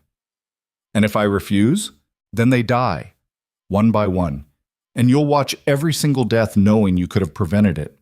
Lysera's breath came in short gasps. "You're lying. You'll kill them anyway." "Perhaps, but cooperation gives them a chance. Refusal guarantees their deaths. Choose." Lysera looked at the children, saw Kira pressed against the bars of her cage trying to be brave and failing, saw Tam clutching his twisted foot, tears streaming down his face, saw Joss, silent as always but her eyes screaming terror, saw all of them, all the ones she'd saved, all the ones she'd sworn to protect, and understood with perfect clarity that she was about to break that promise, because she couldn't save them. Not this time. Not bound in shadow iron with an army of mercenaries and an entity she didn't understand holding all the leverage. "I need a guarantee," Lysera said, her voice cracking. "Swear that if I cooperate, they go free, unharmed, released to wherever they want to go." The messenger tilted their head. "You're bargaining." "That's my offer, my cooperation for their freedom. Take it or kill me now." Silence stretched between them. Then the messenger raised their hand. Darkness swirled around their fingers, forming symbols that burned themselves into the air. Ancient, binding. "I swear on the void that devours," they intoned, their voice taking on a resonant quality that seemed to come from everywhere and nowhere. "That if you surrender your power willingly and serve the Ascendancy without resistance, these children will be released unharmed within 3 days." The symbols flared bright and dissolved. Lysera felt the oath settle like a weight on reality itself. Binding, unbreakable. "And me?" she asked. "What happens to me?" "You become what you were always meant to be. A conduit. A key. A weapon we wield against a world that needs breaking. A slave." Semantics. Lysera closed her eyes, felt tears track down her face. This was it. The moment where she traded everything for the slim hope that the Ascendancy would honor their word, that the children would survive, that her sacrifice would mean something. She opened her eyes, looked at Kira. The girl was watching her with an expression that broke Lysera's heart. Understanding. Because Kira knew what Lysera was about to do. And why. "Okay," Lysera whispered. "I'll do it." The messenger smiled beneath their hood. Wise choice. They reached for the cage lock, and then the world exploded for the second time that day. Whoops. Veor hit the camp like a God's damned meteor. He'd abandoned the horse a mile back, too slow, too visible. Instead, he shifted into the hybrid form and ran, faster than any wolf, powered by desperation and a bond that screamed at him to hurry. He reached the camp perimeter and didn't slow down, just crashed through guards like they were paper. Mercenaries scattered. Someone fired a gun. The bullet grazed his shoulder, but Veor barely felt it. He saw the cages, saw the children, saw Lysera bound and broken in the center of it all, saw the hooded figure reaching for her. Rage, unlike anything he'd ever felt, consumed him. The hybrid form grew larger, more terrifying, fed by absolute fury. He hit the hooded figure with enough force to send them flying across the entire camp. They crashed through a tent, supplies scattered. Veor landed in front of Lysera's cage and ripped the door off its hinges. "You came," she breathed. "Always," he said. His hands shook as he reached for the shadow iron binding her wrists. It burned. Gods, it burned like nothing he'd ever felt. But he didn't let go, just pulled until the metal snapped. Lysera gasped as her power flooded back. Light erupted from her hands, shattering the remaining cages in a cascading wave of golden energy. Children poured out, running in every direction. Mercenaries tried to stop them. Lysera raised both hands and unleashed everything she had. The wave of light that exploded outward knocked every armed fighter off their feet, knocked weapons from hands, knocked sense from heads. The mercenaries fled. And in the sudden silence, Lysera and Veor stood facing each other in the wreckage of the camp. The bond between them burned brighter than it ever had. Not broken, not incomplete, whole. "Why?" Lysera asked. "Why did you come?" "Because you're my mate," Veor said simply. "Because I was wrong to reject you. Because I'd rather lose my empire than lose you again." Lysera stared at him. Then the hooded figure rose from the wreckage. Their hood had fallen back, revealing a face that was smooth, perfect, and utterly inhuman. "You've made a mistake," they said, their voice distorted. "The Ascendancy does not forgive interference." "Good," Veor growled. "Neither do I." He shifted fully and charged. The figure raised their hands, shadows erupted, but Veor didn't slow. The bond surged, and Lysera's light poured through him, burning away the darkness like fog before sunrise. He hit the figure with everything he had. They went down, stayed down, and slowly, impossibly, began to dissolve into shadows that dissipated on the wind. Not dead, just gone. Veor shifted back to human and turned to Lysera. She was gathering children, checking for injuries, making sure everyone was accounted for, being exactly who she'd always been, a protector. A survivor. His mate. Veor walked to her. "We need to go," he said. "More will come." "Go where? The ruins are destroyed. We have nowhere." "Velmora," Veor interrupted. "Come to Velmora. You and the children. I'll give you sanctuary, protection, whatever you need." "Your empire just tried to kill me." "That wasn't the empire. That was Drask. And he's done." "You can't know that." "Yes, I can, because I'm going back there right now and taking my throne back. And when I do, the first decree I make is that you and these children are under my protection. Anyone who touches you answers to me personally." Lysera searched his face. "Why are you doing this?" "Because I love you," Veor said. The words hung between them, simple, true, terrifying. "You rejected me," Lysera whispered. "I was an idiot. I was wrong. And I'm sorry. Sorry doesn't fix what you did. I know, but maybe this is a start." He held out his hand. Lysera stared at it for a long moment, then took it. The bond ignited like a star going supernova. Light and power surged through both of them, visible to everyone watching. And in that moment, something fundamental shifted. Not just between them, in the world itself.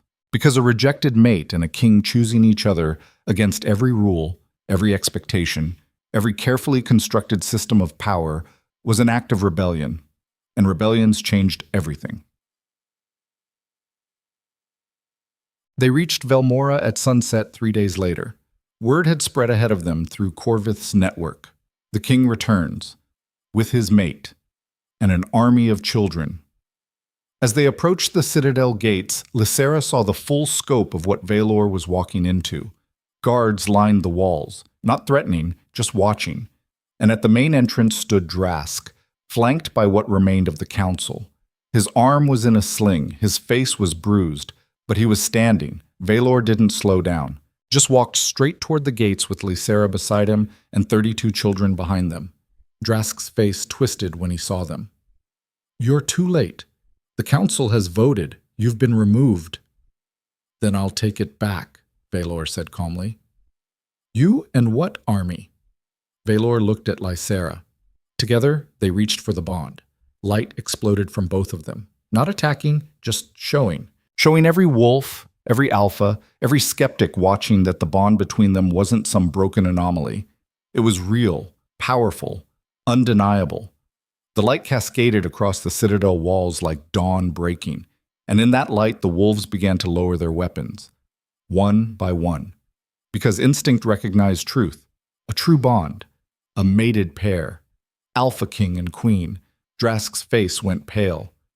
No, this isn't. It is, Veor said. Stand down. Your coup is over. The council answers to me. Veor's voice carried across the courtyard. I am your king, proven by strength, tempered by loss, and bonded to a mate more powerful than any of you comprehend. So I'll say this once. Stand down, or be removed. Silence. Then Corvith stepped forward from the crowd. Knelt. My king, he said clearly. One by one, others followed. Guards, soldiers, pack members, until only Drask remained standing. He looked at the sea of kneeling figures, looked at Veor and Lysera radiating power, and finally, slowly, he knelt too. I yield, he said bitterly. Veor nodded once. Take him to the dungeons. He'll face trial for treason.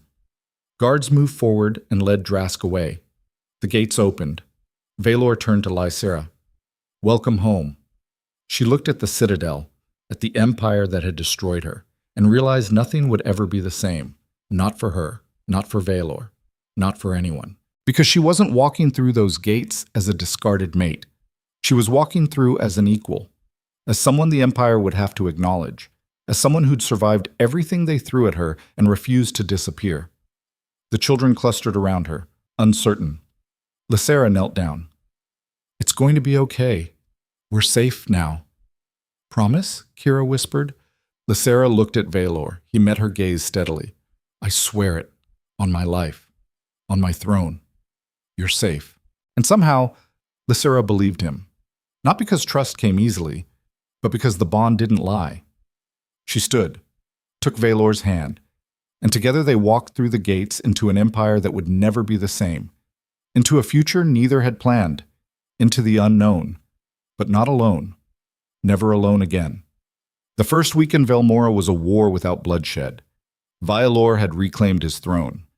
Drask sat in the dungeons awaiting trial. The council had bent the knee, but bending wasn't the same as accepting. Lysera felt it every time she walked through the citadel halls. The stares, the whispers, the way conversations died when she entered a room, the rejected mate who refused to stay rejected, the wolfless woman who somehow wielded power that made alphas nervous, the outsider who'd brought children into the heart of the empire and expected them to be treated like they mattered. She was an insult to everything Velmora stood for, and they hated her for it. Veor had given her quarters in the eastern wing, far from his own chambers because appearances mattered, and the empire was already unstable enough without rumors of impropriety. The children were housed in converted barracks, given clean beds and regular meals for the first time in months. It should have felt like victory. Instead, it felt like waiting for the other shoe to drop. Because empires didn't change overnight, didn't suddenly decide that weakness was strength or that discarded children deserved protection. And the wolves who'd spent years building their power on a foundation of ruthless efficiency weren't going to accept a new order just because their king said so. Lysera stood at the window of her quarters, watching the sun rise over Velmora, and wondered how long they had before everything collapsed. Behind her, the door opened without knocking. She turned, hand already moving toward the knife she kept hidden in her belt. Veor stood in the doorway. He looked like he hadn't slept. Dark circles under his eyes, jaw tight, still wearing the same clothes from yesterday. We have a problem, he said without preamble. Just one? Lysera asked dryly. 3 of the pack leaders are calling for a formal challenge. They're claiming the bond is unnatural, that I'm compromised, that bringing you and the children here is a threat to imperial security. Lysera's stomach dropped. When? Tomorrow, at the full council assembly. They're demanding I either sever the bond permanently or step down. Can they do that? Technically, yes. If enough pack leaders unite behind a challenge, they can force a vote of no confidence. And if I lose that vote, Veor's jaw clenched. I lose everything. So we fight. We can't fight the entire council. Then what do we do? Veor crossed to the window, standing beside her, close enough that she could feel the heat radiating from his body. Close enough that the bond hummed between them like a living thing. We prove them wrong, he said quietly. We show them that the bond isn't weakness, that you're not a liability, that everything they believe about strength and power is incomplete. And how do we do that? I don't know yet. They stood in silence, watching the Empire wake up below them. Then Lysera said, "You could reject me again, publicly. Make it stick this time. Save your throne." Veor turned to look at her, and the expression on his face was something between horror and fury. "Is that what you think I should do? I think you worked too hard to build this empire to lose it because of me. The empire means nothing if I have to destroy you to keep it." Pretty words. But thrones don't run on pretty words. They run on power and fear, and the belief that the person sitting on them deserves to be there. I know that. Then you know that choosing me is choosing to tear this place apart. The pack leaders won't accept it. The council won't accept it.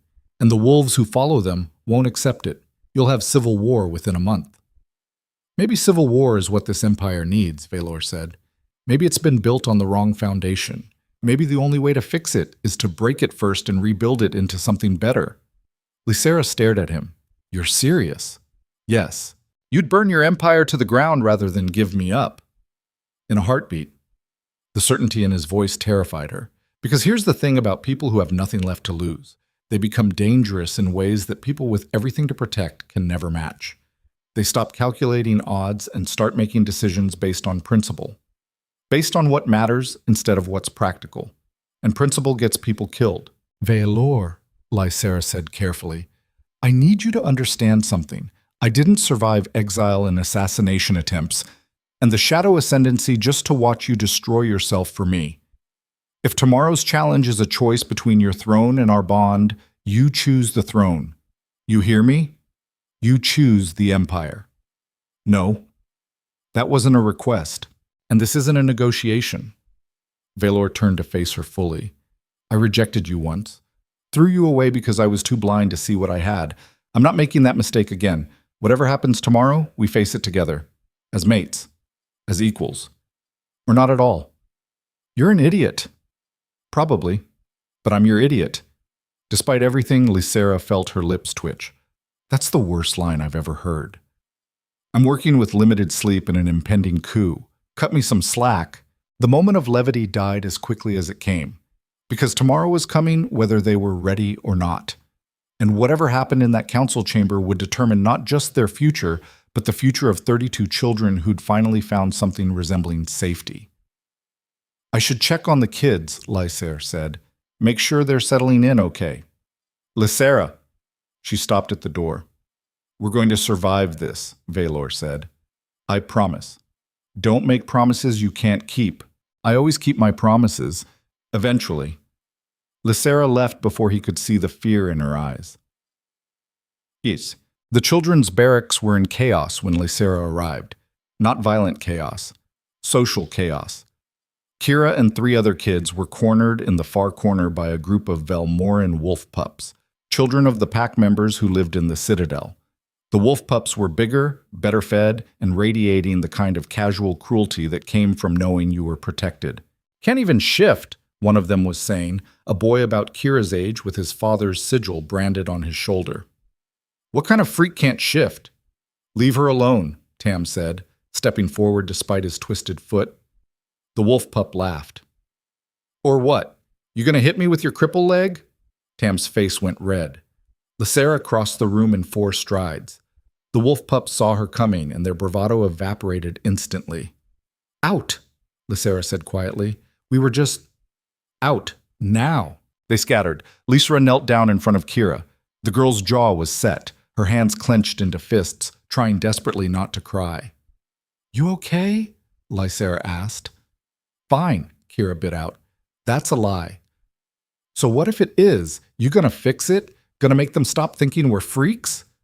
Lysera sat down on the floor, making herself level with the kids. "No, I can't make them stop. Because they're scared." "Of us?" Tam asked incredulously. "We're kids. Half of us can't even shift. What's there to be scared of?" "Everything you represent," Lysera said. "You're living proof that their entire system is broken. That the empire they worship throws away children for being different. That strength isn't the only thing that matters. And that terrifies them. Because if you can survive, if you can matter, then everything they believe about themselves is a lie." Kira wiped her eyes roughly. I hate it here. At least in the ruins, we knew we weren't wanted. Here, they pretend to accept us while making sure we know we don't belong. I know. Then why are we staying? Because the alternative is going back to the wastelands, and winter's coming. We wouldn't survive. Maybe we would, Kira said stubbornly. We survived before. Barely, and we were lucky. That luck won't hold forever. So we just take their abuse? Let them treat us like garbage because we need their food and shelter? Lysera looked at this girl who'd become a leader among the children, who'd watched her world burn and rebuilt herself into something fierce. No, Lysera said. We make them see us as people instead of problems. We work harder, train harder, prove that we deserve to be here. We shouldn't have to prove anything, Tam said quietly. We didn't ask to be born different, didn't ask to be thrown away. Why do we have to earn the right to exist? It was the same question Lysera had asked herself 1,000 times, and she still didn't have a good answer. Because the world isn't fair, she said finally. Because power protects power, and we don't have any, not yet. So we survive, we adapt, and we wait for our moment. What moment? Kira asked. The one where we stop asking permission and start taking what's ours. The children stared at her, and Lysera realized she'd just said the quiet part out loud. The part where she admitted that staying in Velmora wasn't about acceptance. It was about positioning, about being close enough to the center of power that when things inevitably fell apart, they'd be able to grab what they needed and disappear before the Empire could stop them. Get some rest, Lysera said, standing. Tomorrow's going to be difficult. Why? What's happening tomorrow? The Council's challenging Veor's right to rule. If he loses, we'll probably have to leave. Fast. Kira's eyes widened. Can they do that? They can try. Will he fight? Yes. Will he win? Lysera looked at these kids who'd already lost so much, who were finally starting to feel safe, and lied. Yes, he'll win. Because sometimes hope mattered more than truth. The council chamber was packed. Every pack leader, every general, every noble with enough influence to warrant a seat. They filled the circular room in rising tiers, their faces uniformly hostile. At the center, on the obsidian throne that had stood for 3 generations, sat Veor. He looked every inch a king. Armor polished to a mirror shine. Crown settled firmly on his head, posture absolutely rigid. But Lysera could see the tension in his jaw, could feel his anxiety through the bond. She stood at the back of the chamber with Corvith, watching. Not officially part of the proceedings because the council had made it very clear that the rejected mate had no standing here. But Veor had insisted she be present, had told the council that if they wanted to challenge him, they'd do it with her watching. One of the pack leaders, an older alpha named Torvin with scars covering half his face, stood. Alpha King Veor Dravine, he said formally. We, the assembled pack leaders of Velmora Dominion, call into question your fitness to rule. Veor's expression didn't change. On what grounds? On the grounds that you have allowed a broken bond to influence your judgment, that you have brought an outsider into the heart of our empire and granted her status she has not earned, that you have sheltered weakness and called it mercy. The children are not weakness. They are a liability, mouths to feed, resources wasted on wolves who will never contribute to imperial strength. They're kids, Veor said, his voice dangerously quiet. Children who were abandoned by the very packs you lead. If acknowledging their right to exist makes me unfit to rule, then this empire deserves to fall. Murmurs rippled through the chamber. Another pack leader stood, a woman named Ciara, with cold eyes and colder ambition. The bond was severed, she said, publicly, by your own decree. Yet it persists. How do you explain that? I don't have to explain it. You do if it's compromising your decisions. The bond is supposed to be absolute, unbreakable, except through rejection. Yet yours exists in this half state, neither whole nor dead. That's unnatural, and unnatural things are dangerous. The bond is none of your concern. It is when it threatens imperial stability, Torvin said. You brought her back, gave her sanctuary, positioned her as your equal despite her having no wolf, no bloodline, no qualifications except a magical ability we don't understand. That's not leadership. That's obsession. Veor stood. The movement was enough to silence the entire chamber. Let me make something very clear, he said, his voice carrying to every corner of the room. Lysera Vane is my mate. The bond between us is real, powerful, and none of your business. I brought her here because she deserves protection, because the children she saved deserve a chance, and because this empire has become so focused on strength that it's forgotten compassion. Compassion is weakness, Ciara said flatly. No. Compassion is what separates civilization from savagery. And if you can't see that, then maybe you're not fit to lead your packs. The room exploded. Shouts, arguments, pack leaders on their feet demanding Veor retract the insult. Through it all, Veor stood immobile, and Lysera felt the bond surge. He was calling her, wordlessly, through the connection, asking her to step forward, to show them what they were really dealing with. Lysera hesitated, because stepping into that chamber meant making herself a target, meant confirming every suspicion, meant giving them a focal point for their hatred. But Veor needed her, and she'd never been good at walking away from people who needed her. She stepped forward. The chamber went silent as she walked down the center aisle. Every eye tracked her movement, every face twisted with some combination of disgust, fear, or contempt. Lysera kept her chin up and her expression neutral. When she reached Veor, he held out his hand. She took it. The bond ignited. Light and power cascaded through both of them, visible to everyone watching. Golden and silver intertwined, creating something that pulsed with raw energy. This is what you're challenging, Veor said quietly. Not a broken bond, not an obsession, a connection that makes both of us stronger than we are alone, a force that destroyed a corrupted alpha and routed an army without either of us being in the same location. That's not weakness, that's evolution. It's an abomination, Torvin snarled. Bonds don't work that way. They're not supposed to survive rejection. Maybe your understanding of bonds is incomplete, Lysera said. It was the first time she'd spoken. Every head turned to her. You have no voice here, Ciara said coldly. You were rejected. You have no status, no standing. And yet I'm standing beside your king, Lysera shot back, holding power you can't comprehend, surviving things that would have killed any of you, so maybe status is something you earn instead of something you inherit. You've earned nothing, Torvin said. You're a parasite, a broken wolf clinging to a king, too compromised to see clearly. Lysera smiled. It wasn't a nice smile. You want to see compromised? She asked softly. You want to see what I am when I stop playing nice? She raised her free hand. Light blazed from her palm, not attacking, just showing, and the nearest pack leaders jerked back instinctively. Fear, pure, undeniable fear, because they could feel the power radiating from her, could sense that whatever she was, it was beyond their ability to control. I could end you, Lysera said conversationally. Right now, all of you, before anyone could stop me. I could collapse this chamber, could burn through your defenses like paper, could erase the leadership of this empire in the time it takes you to shift. Is that a threat? Ciara demanded. No, it's context. Because you keep talking about me like I'm some helpless thing Veor picked up out of pity. Like I'm weak, broken, less than. But the truth is, I'm the most dangerous person in this room, and the only reason you're still breathing is because I choose to let you breathe. Silence. Then Torvin laughed. It was a harsh, bitter sound. So that's it. The truth comes out. You're not here for sanctuary. You're here to take over, to use the bond to control our king and position yourself as the real power. I don't want your empire, Lysera said tiredly.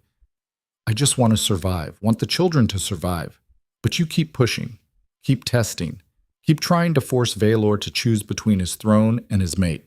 So here's my counteroffer. Stop. Accept that we're here. Accept that the bond exists. Accept that things are changing. Or we walk away right now and let you deal with what comes next without us. What comes next? Ciara asked. As if on cue, the chamber doors exploded inward. Shadows poured through the opening like liquid darkness, and with them came a voice Lysera recognized. The Ascendancy messenger. Still alive. Still hunting. What comes next, the messenger said, their voice echoing through the chamber, is the end of your pathetic empire and the beginning of something far more interesting. Chaos erupted. Pack leaders shifted. Guards drew weapons. Nobles scrambled for the exits. But the shadows were faster. They swept through the room, grabbing wolves mid-shift, pulling them into darkness that swallowed them whole. Veor shifted into his hybrid form. The bond enhanced power, making him something between wolf and nightmare. Lysera threw up barriers of light, trying to protect as many people as she could. But there were too many shadows, too many attackers. The Ascendancy hadn't come for a fight, they'd come for an extermination. The messenger moved through the chaos like a ghost, shadows parting around them, heading straight for Lysera. "You broke your oath," they said. "Refused to serve. That has consequences." "I didn't refuse," Lysera shot back. "You didn't keep your end. The children were supposed to go free." They were freed from this mortal existence into something purer. Horror crashed through Lysera. The children. The messenger saw her expression and smiled beneath their hood. "They're gone," they said simply. "Taken while you were playing at politics. By now, they're already being processed, converted, made into something useful." Rage unlike anything Lysera had ever felt consumed her. The light that erupted wasn't controlled, wasn't measured. It was pure destruction. The messenger threw up shadows to block it. The two forces collided in the center of the chamber with enough force to crack the stone floor. Pack leaders fled. Guards fell. The citadel itself shook. And through it all, Veor fought beside Lysera, tearing through shadows with claws and teeth and bond-enhanced fury. But it wasn't enough. The shadows kept coming. More messengers appeared, more Ascendancy fighters. They weren't trying to capture anyone anymore. They were trying to end this, permanently. A shadow blade caught Veor across the ribs. He went down hard. Lysera screamed and threw herself between him and the next attack. The blade hit her shoulder. Pain exploded through her arm. But she didn't fall, just channeled the agony into power and unleashed everything she had. Light detonated outward in a wave that vaporized shadows, threw attackers across the room, and cracked the obsidian throne into pieces. When the light faded, half the chamber was gone. Just gone. Erased. And standing in the wreckage, bleeding and furious and absolutely done with being hunted, Lysera looked at the remaining Ascendancy forces and made a decision. No more running, no more defending, time to attack. She reached for the bond, pulled power through it, merged her light with Veor's strength, and the hybrid form that erupted wasn't wolf, wasn't human, was something else entirely. Pure energy given shape, light and shadow intertwined, creation and destruction unified. The Ascendancy messenger's eyes widened. "Impossible," they breathed. You're not a conduit. You're a..." Lysera didn't let them finish. She moved, faster than thought, faster than instinct, hit the messenger with enough force to send them crashing through 3 walls, then turned to the other attackers. "Leave," she said, her voice distorted by the hybrid form. "Now, or I erase every single one of you." For a moment, nothing happened. Then the shadows retreated, pulled back like a tide going out. The Ascendancy forces disappeared into the darkness. Gone. Lysera collapsed. The hybrid form dissipated, leaving her human and exhausted and bleeding on the broken floor of the council chamber. Veor crawled to her side, his own wounds already healing through the bond. "The children," Lysera gasped. "We have to—" "I know," Veor said. "Corvith." The general appeared from the rubble, bloodied but alive. "Get every available soldier," Veor ordered. "Find the children, all of them. Tear this citadel apart if you have to." Corvith ran. Lysera tried to stand, failed, tried again. Veor caught her. "You need to rest. I need to find them. You can barely stand.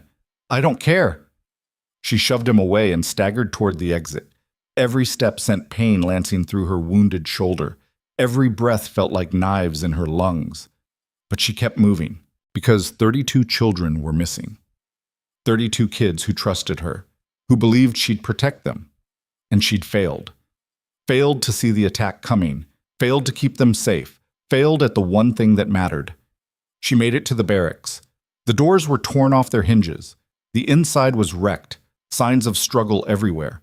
But no bodies, no blood, just empty beds and scattered belongings. Lysera fell to her knees in the center of the room, and for the first time since the rejection, she broke. Not quietly, not gracefully. She screamed until her throat was raw and her voice gave out. Screamed because 32 children were gone and she had no idea how to get them back. Screamed because the one thing she'd sworn to protect had been taken while she was playing politics with people who hated her. Screamed because she'd finally found something worth fighting for and the world had ripped it away anyway. Veor found her there an hour later, still kneeling, still shaking, staring at nothing. He sat down beside her, didn't try to comfort her, didn't offer empty platitudes, just sat. Finally, Lysera said, "I'm going after them." "I know. Alone if I have to." "You won't have to." "Veor, the Empire can burn for all I care," he said flatly. "Those kids matter more than any throne. We find them, we get them back, and we make the Ascendancy regret ever touching what's ours." Lysera looked at him, saw absolute conviction in his eyes, saw a man who'd finally figured out what mattered. "It'll be suicide," she said. "The Ascendancy's been planning this for centuries. They have resources we can't match, power we don't understand. Going after them means—" "I know what it means," Veor interrupted. "And I don't care. Those children are under my protection, under our protection, and I will burn the world down before I let them be turned into weapons." Here's the thing about having nothing left to lose. It strips away everything except what matters. All the careful calculations disappear. All the strategic thinking evaporates. What's left is purpose, pure, undeniable, dangerous. And when two people who've lost everything find the same purpose, when they unify behind the same impossible goal, they become something terrifying. Not because they're strong, but because they've stopped being afraid. Lysera and Veor had nothing left to lose. And that made them the most dangerous things the Ascendancy had ever faced. "We'll need help," Lysera said. "We'll get it. The Council can follow or get out of the way. They'll call it treason. Let them." Lysera felt something shift inside her. Not hope, something colder, determination. She stood. Veor stood with her, and together they walked out of the barracks and back toward the shattered council chamber, where the pack leaders were regrouping, arguing, trying to figure out what had just happened. They went silent when Lysera and Veor appeared. "The Ascendancy took the children," Veor said without preamble. "I'm going after them. Anyone who wants to help is welcome. Anyone who wants to challenge my authority can do it after we bring them home. But make no mistake, I'm leaving within the hour, with or without you." "You can't," Torvin said. "You're the king. You have responsibilities." "My responsibility is to protect those under my care," Veor interrupted. "I failed. I'm correcting that failure. Everything else can wait. If you leave, the Empire will fracture," Ciara warned. "Rival packs will see weakness. We'll have civil war within days. Then hold it together until I get back. And if you don't come back, then you'll finally get what you wanted, a throne without me." Veor turned to Corvith. "Gather everyone who's willing to fight. We leave in 1 hour." The general nodded and left. Lysera looked at the assembled pack leaders, saw fear, calculation, ambition, but also, in a few faces, something else. Respect. Because Veor wasn't abandoning his empire, he was choosing his principles over his position, and in a world built on ruthless pragmatism, that was revolutionary. One of the younger pack leaders, a woman named Ren, who'd stayed quiet through most of the challenge, stepped forward. "I'll come," she said. "Why?" Veor asked. "Because those children deserve better than being pawned in political games, and because if we let the Ascendancy do this unchallenged, we're all next." Another pack leader stepped forward. Then another, not all of them, but enough to make a difference. Veor looked at Lysera. Through the bond, she felt his question. "Are you ready for this?" "No," she answered silently, "but we're doing it anyway." They had 1 hour to prepare. 1 hour to gather weapons, supplies, and whatever forces would follow them into hell. 1 hour before they walked out of Velmora and straight into a war they couldn't win. But here's the thing about impossible odds. They only matter if you're trying to survive them. Lysera and Veor weren't trying to survive. They were trying to rescue 32 children from an organization that had existed for centuries. They were trying to dismantle a power structure that made empires look fragile. They were trying to do the impossible. And sometimes, the impossible is the only thing worth attempting. The hour passed in a blur. Weapons gathered, armor donned, wolves assembled, 20 fighters willing to follow their king into suicide. It wasn't an army, but it was something. They gathered in the courtyard as the sun set. Lysera stood beside Veor, feeling the weight of what they were about to do. Feeling the bond thrumming between them. Feeling the eyes of the Empire watching, waiting to see if they'd succeed or die trying. Veor looked at the assembled wolves. The Ascendancy thinks we're weak, he said. Thinks we'll negotiate, compromise. Let them take what's ours because fighting back is too costly. They're wrong. We don't negotiate with child stealers. We don't compromise with monsters. We fight, and we don't stop fighting until every single child is home. The wolves howled, not in victory, in promise. Veor turned to Lysera. Ready? No. You? Not even a little bit. They smiled at each other. Grim, determined, terrified. And then they left. Walked out of Velmora's gates with 20 wolves behind them. Into the wastelands, toward the Shadow Ascendancy's stronghold, toward a fight they'd probably lose, toward children who needed them. The gates closed behind them with a sound like finality, and Lysera felt the bond surge one more time, not with power, with certainty. Win or lose, live or die. They were doing this together, and that had to be enough. The wasteland stretched ahead of them, dark and unforgiving.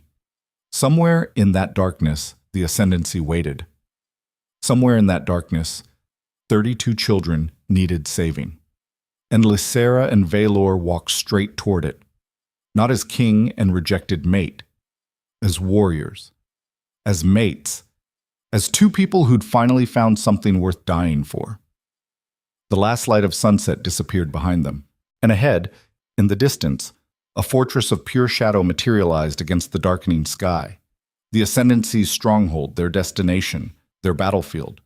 Lysera looked at Veor. He looked back, and without a word they started running, straight toward the darkness, straight toward the impossible, straight toward whatever ending waited for them on the other side.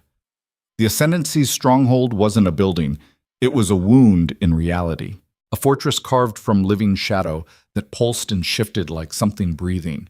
Towers that reached toward a sky they seemed to devour. Walls made of darkness so complete that looking at them too long made your eyes water and your mind scream.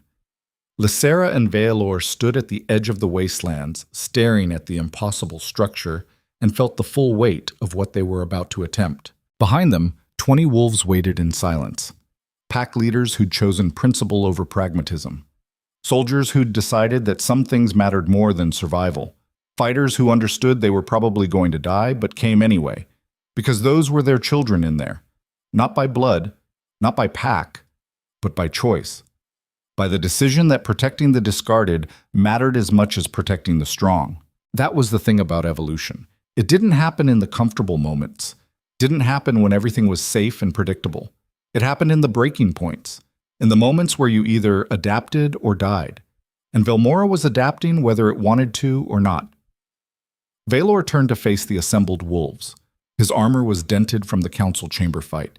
His face was pale from blood loss, but his eyes were clear, focused, certain. These are the moments that define you, Lysera thought, watching him. Not the victories, not the moments of absolute power, but the times when you stand at the edge of impossible odds and choose to step forward anyway. That's when you learn what you're really made of. Veor spoke without raising his voice, but every wolf heard him clearly. We go in fast and hard. No hesitation. The Ascendancy wants us to be afraid, wants us to second guess, wants us to break before we even start fighting. We don't give them that. We hit them like a storm, and we don't stop until every child is out, or we're all dead. Clear? Nods all around. And if we don't make it, Veor continued, his voice rougher now, if this is the end, then we make it count. We make them remember that Velmora doesn't abandon its own, that we protect what's ours, that there are some lines you don't cross without consequences. Ren stepped forward, the young pack leader who'd been the first to volunteer. Her face was set in hard lines, but her hand shook slightly. For the record, she said quietly, I still think you're both insane, that this is suicide, that we should have brought an army instead of 20 wolves. But Veor prompted. But those kids deserve insane people willing to die for them. She smiled grimly. So let's be insane together. Lysera felt something crack open in her chest. Not pain, something else. Pride. Because 6 months ago, she'd been nothing. Worthless. A rejected mate left to die in the wastelands. And now she was standing beside an alpha king who'd chosen her over his empire, leading warriors into a fight that would probably kill them all, trying to save children the world had thrown away. It wasn't the life she'd planned, but it was the life she'd built, and that had to mean something. She reached for the bond, felt Veor on the other end, felt his fear and determination and love all tangled together. "Ready?" she asked silently. "No," he answered. "You?" "Not even close." They smiled at each other, then turned toward the fortress and ran. The Ascendancy didn't wait for them to reach the gates. The shadows attacked the moment they crossed into the fortress's territory. Living darkness that moved like water and struck like blades. It poured from the walls, from the ground, from the air itself. The wolves met it head-on, shifted mid-run into their war forms, and tore into the shadows with claws and teeth in absolute fury. Lysera threw up barriers of light, trying to protect as many fighters as possible. But the shadows were everywhere. They wrapped around legs, pulled wolves down, dragged them into darkness that swallowed them whole. Screams filled the air, the sound of bodies hitting stone, the wet crunch of bone breaking. 2 wolves went down in the first 30 seconds. 3 more in the next minute. Lysera felt each loss like a physical blow, felt their lives snuff out through the collective consciousness of the fight, felt the Ascendancy's power crushing down on them like a tidal wave. "We're not going to make it," she thought distantly. "We're going to die out here before we even reach the gates." Then Veor shifted into the hybrid form. The bond-enhanced power erupted around him in waves of silver and gold. He grew larger, more terrifying, radiating energy that pushed back the shadows through sheer force of will, and he howled. Not a wolf's howl, something deeper, older. A sound that resonated in the bones and made reality itself shiver. The shadows recoiled, just for a moment, but a moment was enough. Lysera channeled everything she had into the light, merged it with Veor's power, created a wave of destruction that vaporized shadows and carved a path straight to the fortress gates. "Move!" Veor roared. The remaining wolves ran, through the gap, through the gates, into the fortress itself. The doors slammed shut behind them, and suddenly they were inside. The interior was worse than the exterior, corridors that twisted in ways that defied geometry, rooms that existed in multiple spaces simultaneously, staircases that led nowhere and everywhere at once, and everywhere, shadows, watching, waiting. "How do we find them?" Ren asked, her voice tight with barely controlled panic. Lysera closed her eyes and reached for the bond. Not the one with Veor, the smaller, fainter connection she'd built with each child over months of survival. Those threads were still there, weak, distant, but there. She followed them like a compass. "This way," she said. They ran through impossible corridors, fought shadows that materialized from walls, lost 2 more wolves to traps that opened beneath their feet. 15 fighters left, then 12, then 10. The Ascendancy was bleeding them dry, picking them off one by one, wearing them down through attrition, and they weren't even close to finding the children yet. Veor grabbed Lysera's arm, pulling her to a stop. "This isn't working," he said, breathing hard. "We're dying for nothing. We keep going. At this rate, there won't be anyone left to rescue them. We need a different plan." "There is no different plan. We find the children, or we die trying. Those are the only options."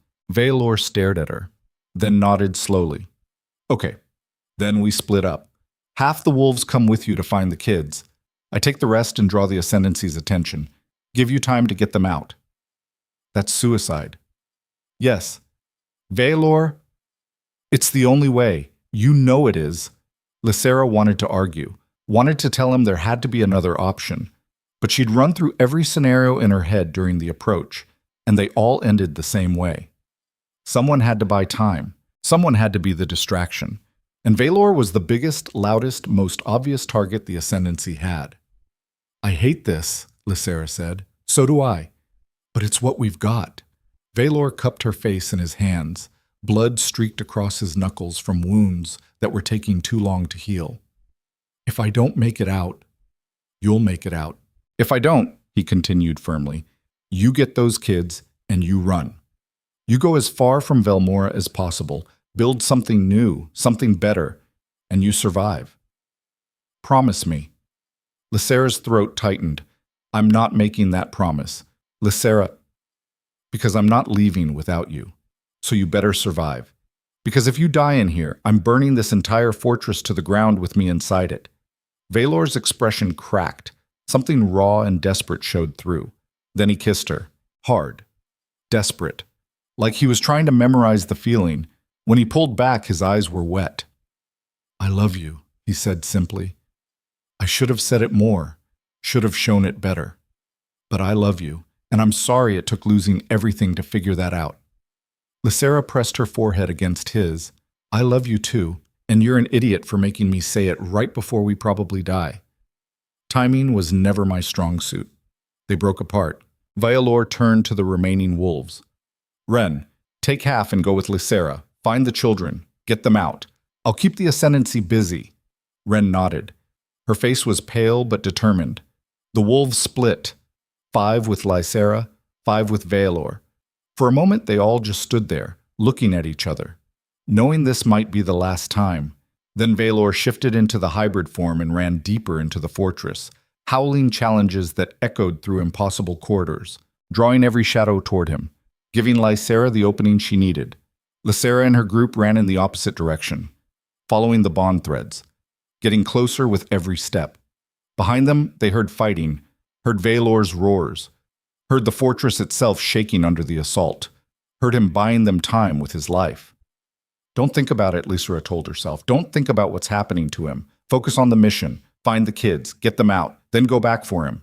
If there's anything left to go back for. She pushed the thought away and ran faster. They found the children in the heart of the fortress, a massive chamber that pulsed with sickly light. 32 kids strapped to tables arranged in concentric circles, shadows crawling over their skin like living things, eyes open but unseeing, being converted, changed, turned into something the Ascendancy could use. Lysera's vision went red. She didn't remember crossing the chamber, didn't remember the barriers she shattered or the shadows she vaporized. Just remembered suddenly being beside Kira's table, tearing away the restraints, pulling the shadows off the girl's skin with her bare hands, even though it burned like acid. Kira's eyes focused. Recognition flickered. Lysera? She whispered. I've got you. Lysera pulled her upright. You're okay. I've got you. Around the chamber, the other wolves were freeing children, ripping away restraints, fighting off shadows, working with desperate speed. 2 children were too far gone. Eyes blank, skin already translucent, more shadow than flesh. Lysera felt their deaths through the bond threads, felt the moment they stopped being human and became something else. 30 children left. They had to move. Can you walk? Lysera asked Kira. The girl tried. Her legs gave out immediately. Lysera caught her, lifted her, turned to the other wolves. Get as many as you can carry. We're leaving. Now. They gathered children. Some could walk with support. Others had to be carried. All of them were weak, disoriented, traumatized, but alive. For now. Lysera led them back toward the entrance, following the same path they'd carved on the way in. The fortress fought them every step. Shadows materialized constantly. Corridors shifted. Walls closed in. They lost one wolf to a trap that opened beneath her feet. She fell screaming into darkness that had no bottom.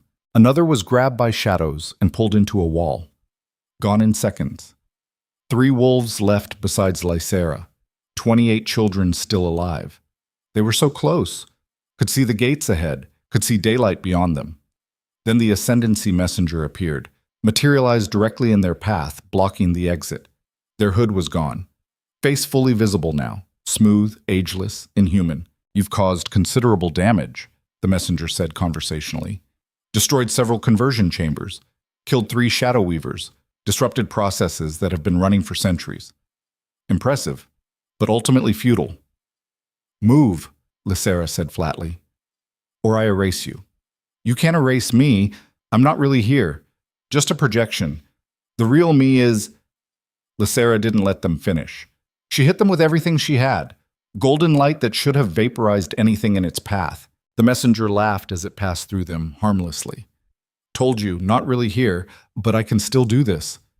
Shadows erupted from the walls, from the floor, from the ceiling, wrapping around children, around wolves, squeezing, killing. 2 children died before Lysera could react. She screamed and pushed harder, created barriers, fought to keep the shadows back. But there were too many, and she was exhausted, wounded, running on fumes and desperation. This is where you die, the messenger said pleasantly. All of you. The children will be reclaimed. Your bodies will feed the fortress. And your king is already dead. We made sure of that. Tore him apart slowly. Made him watch while we... The bond flared. Not weakly, strongly. Veor wasn't dead. He was angry. The fortress shook, walls cracked. The ceiling fractured. And through the damage came Veor in his hybrid form, covered in blood and shadow residue, missing part of his left ear, limping on a shattered leg. But alive. Furious. Unstoppable. He hit the messenger's projection hard enough to disrupt it completely. The image flickered and died. The shadows recoiled. And Veor stood between them and his family, radiating power that made the fortress itself hesitate. "Run," he said. His voice was barely recognizable, distorted by pain and transformation. "I'll hold them. We're not leaving you again," Lysera said. "Not a request, an order. Get the children out. Now." Veor, "Please, Lysera, please. I can't do this if I'm worried about you. Let me protect you. Let me do this right. For once in my life, let me do the right thing." Tears streamed down Lysera's face. "You better survive this. You hear me? You better make it out. I'll try. Not good enough. Promise me." Veor looked at her, and something in his eyes told her he was lying when he said, "I promise." Lysera wanted to stay, wanted to fight beside him, wanted to refuse to leave him behind. But the children needed her, and Veor needed her to trust him. She grabbed Kira tighter and ran. The remaining wolves followed, carrying children, supporting the ones who could walk. Behind them, Veor turned back to face the shadows, and roared. The sound shook reality.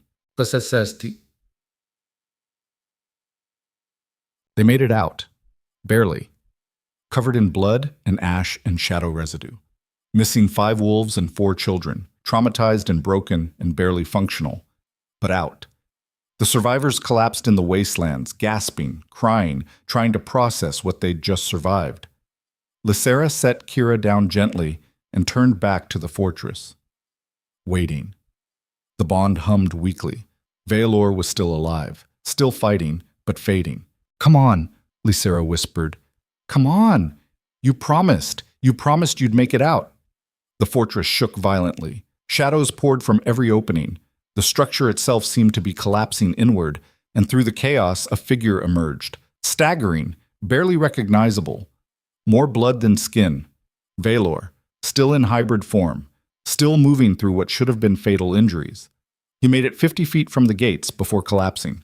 Lysera was running before he hit the ground. She reached him in seconds, rolled him onto his back. His eyes were unfocused. Blood poured from wounds that weren't healing. "No," Lysera said. "No, no, no. You don't get to die now. You promised me." Veor's eyes found hers. He tried to speak, coughed blood instead. Lysera pressed her hands against his chest, channeled light into him, trying to heal, trying to fix what was broken. But there was too much damage, too many wounds. The Ascendancy had torn him apart from the inside. "This is what sacrifice looks like," she thought distantly. "This is what happens when you choose others over yourself. When you decide that saving people matters more than surviving, you break, you bleed, you die knowing you did something that mattered." Veor's hand found hers, squeezed weakly, his lips moved. She leaned closer to hear. "Did we get them?" "Yes," Lysera whispered. "All of them. You did it." "Good." Veor's eyes started to close. "That's good." "No. Stay with me. Stay awake. We're going to get you back to Velmora, get you healed. You're going to survive this. Lysera, I'm not losing you. Not after everything. Not when we finally have a chance. You'll be okay. You're strong. I don't want to be strong. I want you alive. The bond flickered, weakened, started to fade, and Lysera made a choice. She grabbed the bond with everything she had, pulled it tight, and instead of letting Veor's life drain away, she pushed hers into him. Light flooded through the connection, not healing light, life force, her essence, killing herself to save him. Veor's eyes snapped open. No, stop. What are you? Saving you, Lysera said. Her voice was already getting weaker. Like I should have done months ago, like you did for me. You'll die. Better me than you. That's not your choice to make. Yes, it is. Lysera smiled, blood trickled from her nose. For once, this is my choice, and I choose you. The light intensified. Veor's wounds began to close, his breathing steadied, his eyes cleared, and Lysera's started to dim. She was dying, giving everything she was to keep him alive, and she didn't regret it, not for a second, because that's what love was, she realized. Not the pretty romantic kind, the brutal, honest kind. The kind where you looked at someone and knew, bone deep, that their survival mattered more than your own, that living in a world without them wasn't living at all, that you'd burn yourself to ash if it meant keeping them warm. Veor grabbed her face with both hands. Stop! Lysera, stop! I'm healed enough. Don't do this. Has to be done. No, it doesn't. We can both survive. We can... She kissed him. Soft. Gentle. Goodbye. When she pulled back, her vision was fading. Take care of them, she whispered. The children. Make sure they're safe. You're going to take care of them yourself. Can't. Too tired. Lysera's eyes closed. Love you. Always did. Even when I hated you. Her body went limp. The bond went dark. And Lysera Vane, the rejected mate who'd survived impossible odds and changed an empire, died in the wastelands where she'd once been exiled, gave her life to save the man who destroyed her, made the ultimate sacrifice for someone she loved. Veor held her body and screamed. Not a howl, not a roar, a scream of absolute anguish that echoed across the wastelands and made the Ascendancy's collapsing fortress shudder. He'd survived, but she was gone, and that felt like the cruelest joke the universe had ever played. Except the bond wasn't gone. It was dark, silent, empty, but not severed. Bonds that broke felt different, felt like amputation. This felt like suspension, like something waiting. Veor looked down at Lysera's body, at the woman who'd given everything, and remembered something she'd told him once in the ruins. Death is just another kind of transformation. Not an end, just a change. And if you're strong enough, if you refuse to let go, sometimes you can fight your way back. He'd thought she was talking about survival, about enduring, but maybe she'd been talking about this, about the moment where you stood at the edge of death and decided whether to accept it or defy it. Veor pulled Lysera's body against his chest, pressed his forehead to hers, and reached for the bond. Not to draw power from it, to push power into it, to flood it with everything he had, his strength, his life, his absolute refusal to accept that this was the end. The bond blazed to life. Golden and silver light erupted around them both, and Lysera gasped. Her eyes snapped open. Veor, she breathed, what did you... Gave you what you gave me. He was crying, didn't care who saw. Fair's fair. You idiot. You could have died. So could you. Didn't stop you. Lysera started laughing. It hurt. Everything hurt. But she was alive. They were both alive. Against every odd. Despite every injury. In defiance of every rule about how bonds and healing and sacrifice were supposed to work. They'd survived. Together. The bond between them settled into something new. Stronger than before. Not just a connection anymore. A unity. Two lives merged into something greater than either could be alone. Around them, the surviving wolves and children watched in silence. Witnessed the impossible. Witnessed love that refused to die. Witnessed the moment when two broken people became something unbreakable. Ren knelt slowly. Then the other wolves. Then the children. not in submission, in recognition, because they'd just seen their leaders die and refused to stay dead, seen them choose each other over survival, seen them become something legend would talk about for generations. Veor helped Lysera stand. They swayed together, both barely functional, both held up more by stubbornness than strength. But standing, behind them, the Ascendancy's fortress collapsed completely, imploded into itself, became nothing but shadow and dust, destroyed, not by an army, by two people who refused to accept that the world could take what mattered.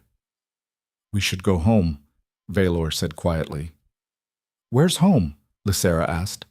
Veor looked at the children, at the wolves who'd followed them into hell, at the woman beside him who died and come back.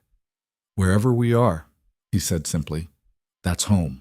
And together, they started the long walk back to Velmora. The empire that greeted them was not the empire they'd left. News of what happened had spread. The king and his mate had walked into the Shadow Ascendancy's stronghold with 20 wolves and come out with most of the children alive, had destroyed a power that had existed for centuries, had died and refused to stay dead. Stories like that changed things, made people reconsider what was possible, what strength really meant. The gates opened as they approached. No challenge, no questions, just silence. And then slowly wolves began to emerge, lining the streets, filling the courtyards, not to fight, to witness, to see if the stories were true.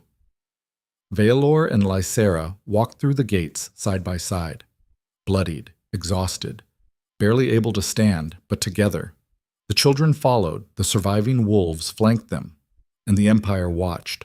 Somewhere in the crowd, Lysera heard whispers. The Ghost Queen, the Light, the rejected mate who came back. She didn't acknowledge them, just kept walking, until they reached the center courtyard, where the council waited. Torvin stood at the front. His expression was unreadable. "The challenge," he said. "Do you wish to continue it?" Veor looked at him steadily. "Do you?" Torvin was quiet for a long moment. Then he knelt. "No, Your Majesty. The challenge is withdrawn." One by one, the other council members followed, bowing to a king who'd proven his strength not through dominance, but through sacrifice. Bowing to a queen who'd earned her place by refusing to die when the world told her to. The empire had evolved. Not willingly, not easily, but completely. Because sometimes change doesn't come from the top down. It comes from the bottom up. From people who have nothing deciding they deserve everything. From the discarded proving they're stronger than the chosen. From love being more powerful than fear. Veor addressed the assembly. His voice was rough but clear. "The children stay. All of them. They're granted full citizenship, full protection. Anyone who has a problem with that can take it up with me personally." Silence. Then Ren stepped forward. "I'll sponsor them. Bring them into my pack. Give them a home." Other pack leaders followed, offering support, offering homes, offering acceptance. Not because they had to, because they wanted to. Because they'd seen what happened when you treated people as disposable, seen the cost, and decided they didn't want to pay it anymore. Lysera watched the children being gathered up, being welcomed, being given what they should have had from the beginning. Family. Kira looked back at her from across the courtyard, mouthed 2 words. "Thank you." Lysera nodded. Then Veor took her hand and led her toward the citadel, toward rest, toward healing, toward whatever came next. 3 months later, Lysera stood in the eastern gardens, watching the sun set over Velmora. The empire had changed, slowly, unevenly, but undeniably. Laws had been rewritten to protect the vulnerable, resources allocated to care for wolves who couldn't fight. A new council formed that included voices from every level of society, not just the strongest packs. It wasn't perfect, but it was better. And better was enough for now. Behind her, footsteps approached. Veor wrapped his arms around her waist, pulling her back against his chest. They stood in silence, watching the light fade. "Do you ever regret it?" Lysera asked quietly. "Giving up the empire you built for the one we're building now?" "Every day," Veor said. She started to pull away. He held her tighter. "I regret it every day," he continued. "Then I look at you, at what we've built, at those kids who are alive and safe because we refuse to let the world break them. And I realize regret doesn't matter because this is better, harder, messier, more complicated, but better. Lysera turned in his arms, looked up at him. I love you, she said. For the record. In case I don't say it enough, you say it plenty. Just making sure you know. I know. Veor kissed her forehead. I love you too. Even though you're a pain in my ass. Takes one to know one. They smiled at each other, and in that moment, Lysera understood something fundamental. Strength wasn't about never breaking. It was about breaking and healing and being different than you were before. It was about scars and lessons and choosing every day to keep going even when stopping would be easier. She'd been rejected, destroyed, left to die, and she'd survived. Not because she was special, not because fate chose her, but because she refused to quit, refused to accept that being discarded meant being worthless, refused to believe that the world's opinion mattered more than her own determination. And in that refusal, she'd changed everything, changed herself, changed Veor, changed an empire, not through power, through persistence, through the simple, stubborn decision to keep existing even when existence was hard. That was the real lesson, she realized, the thing she'd learned in the wastelands and carried into Velmora and would take with her for the rest of her life. You don't need permission to matter, don't need validation to be valuable, don't need the world's approval to build something worth protecting. You just need to refuse to disappear. And everything else follows. Veor pulled her closer. Want to go inside? In a minute. Lysera rested her head against his chest. Let's stay here a little longer. Okay. They stood together as the sun disappeared and stars emerged, as the empire settled into evening, as children laughed somewhere in the distance, safe and warm and home. And Lysera felt for the first time since the rejection something she'd thought was lost forever. Peace. Not the absence of struggle, but the acceptance of it. The understanding that life would always be hard, people would always disappoint, and the world would always try to break you. But you could survive it, could thrive despite it, could build something beautiful in the ruins of what you'd lost. That was the gift Exile had given her. Not power, not magic, perspective. The knowledge that the worst thing that could happen to you wasn't the end. It was the beginning. And what you built from that beginning defined everything that came after. Lysera had built a life, a family, a future. Not the one she'd expected, not the one she'd dreamed of, but the one she'd earned. And that made all the difference. Somewhere in the citadel, a clock chimed the hour. Time to go inside. Time to rest. Time to face whatever tomorrow brought with the same stubborn determination that had gotten them this far.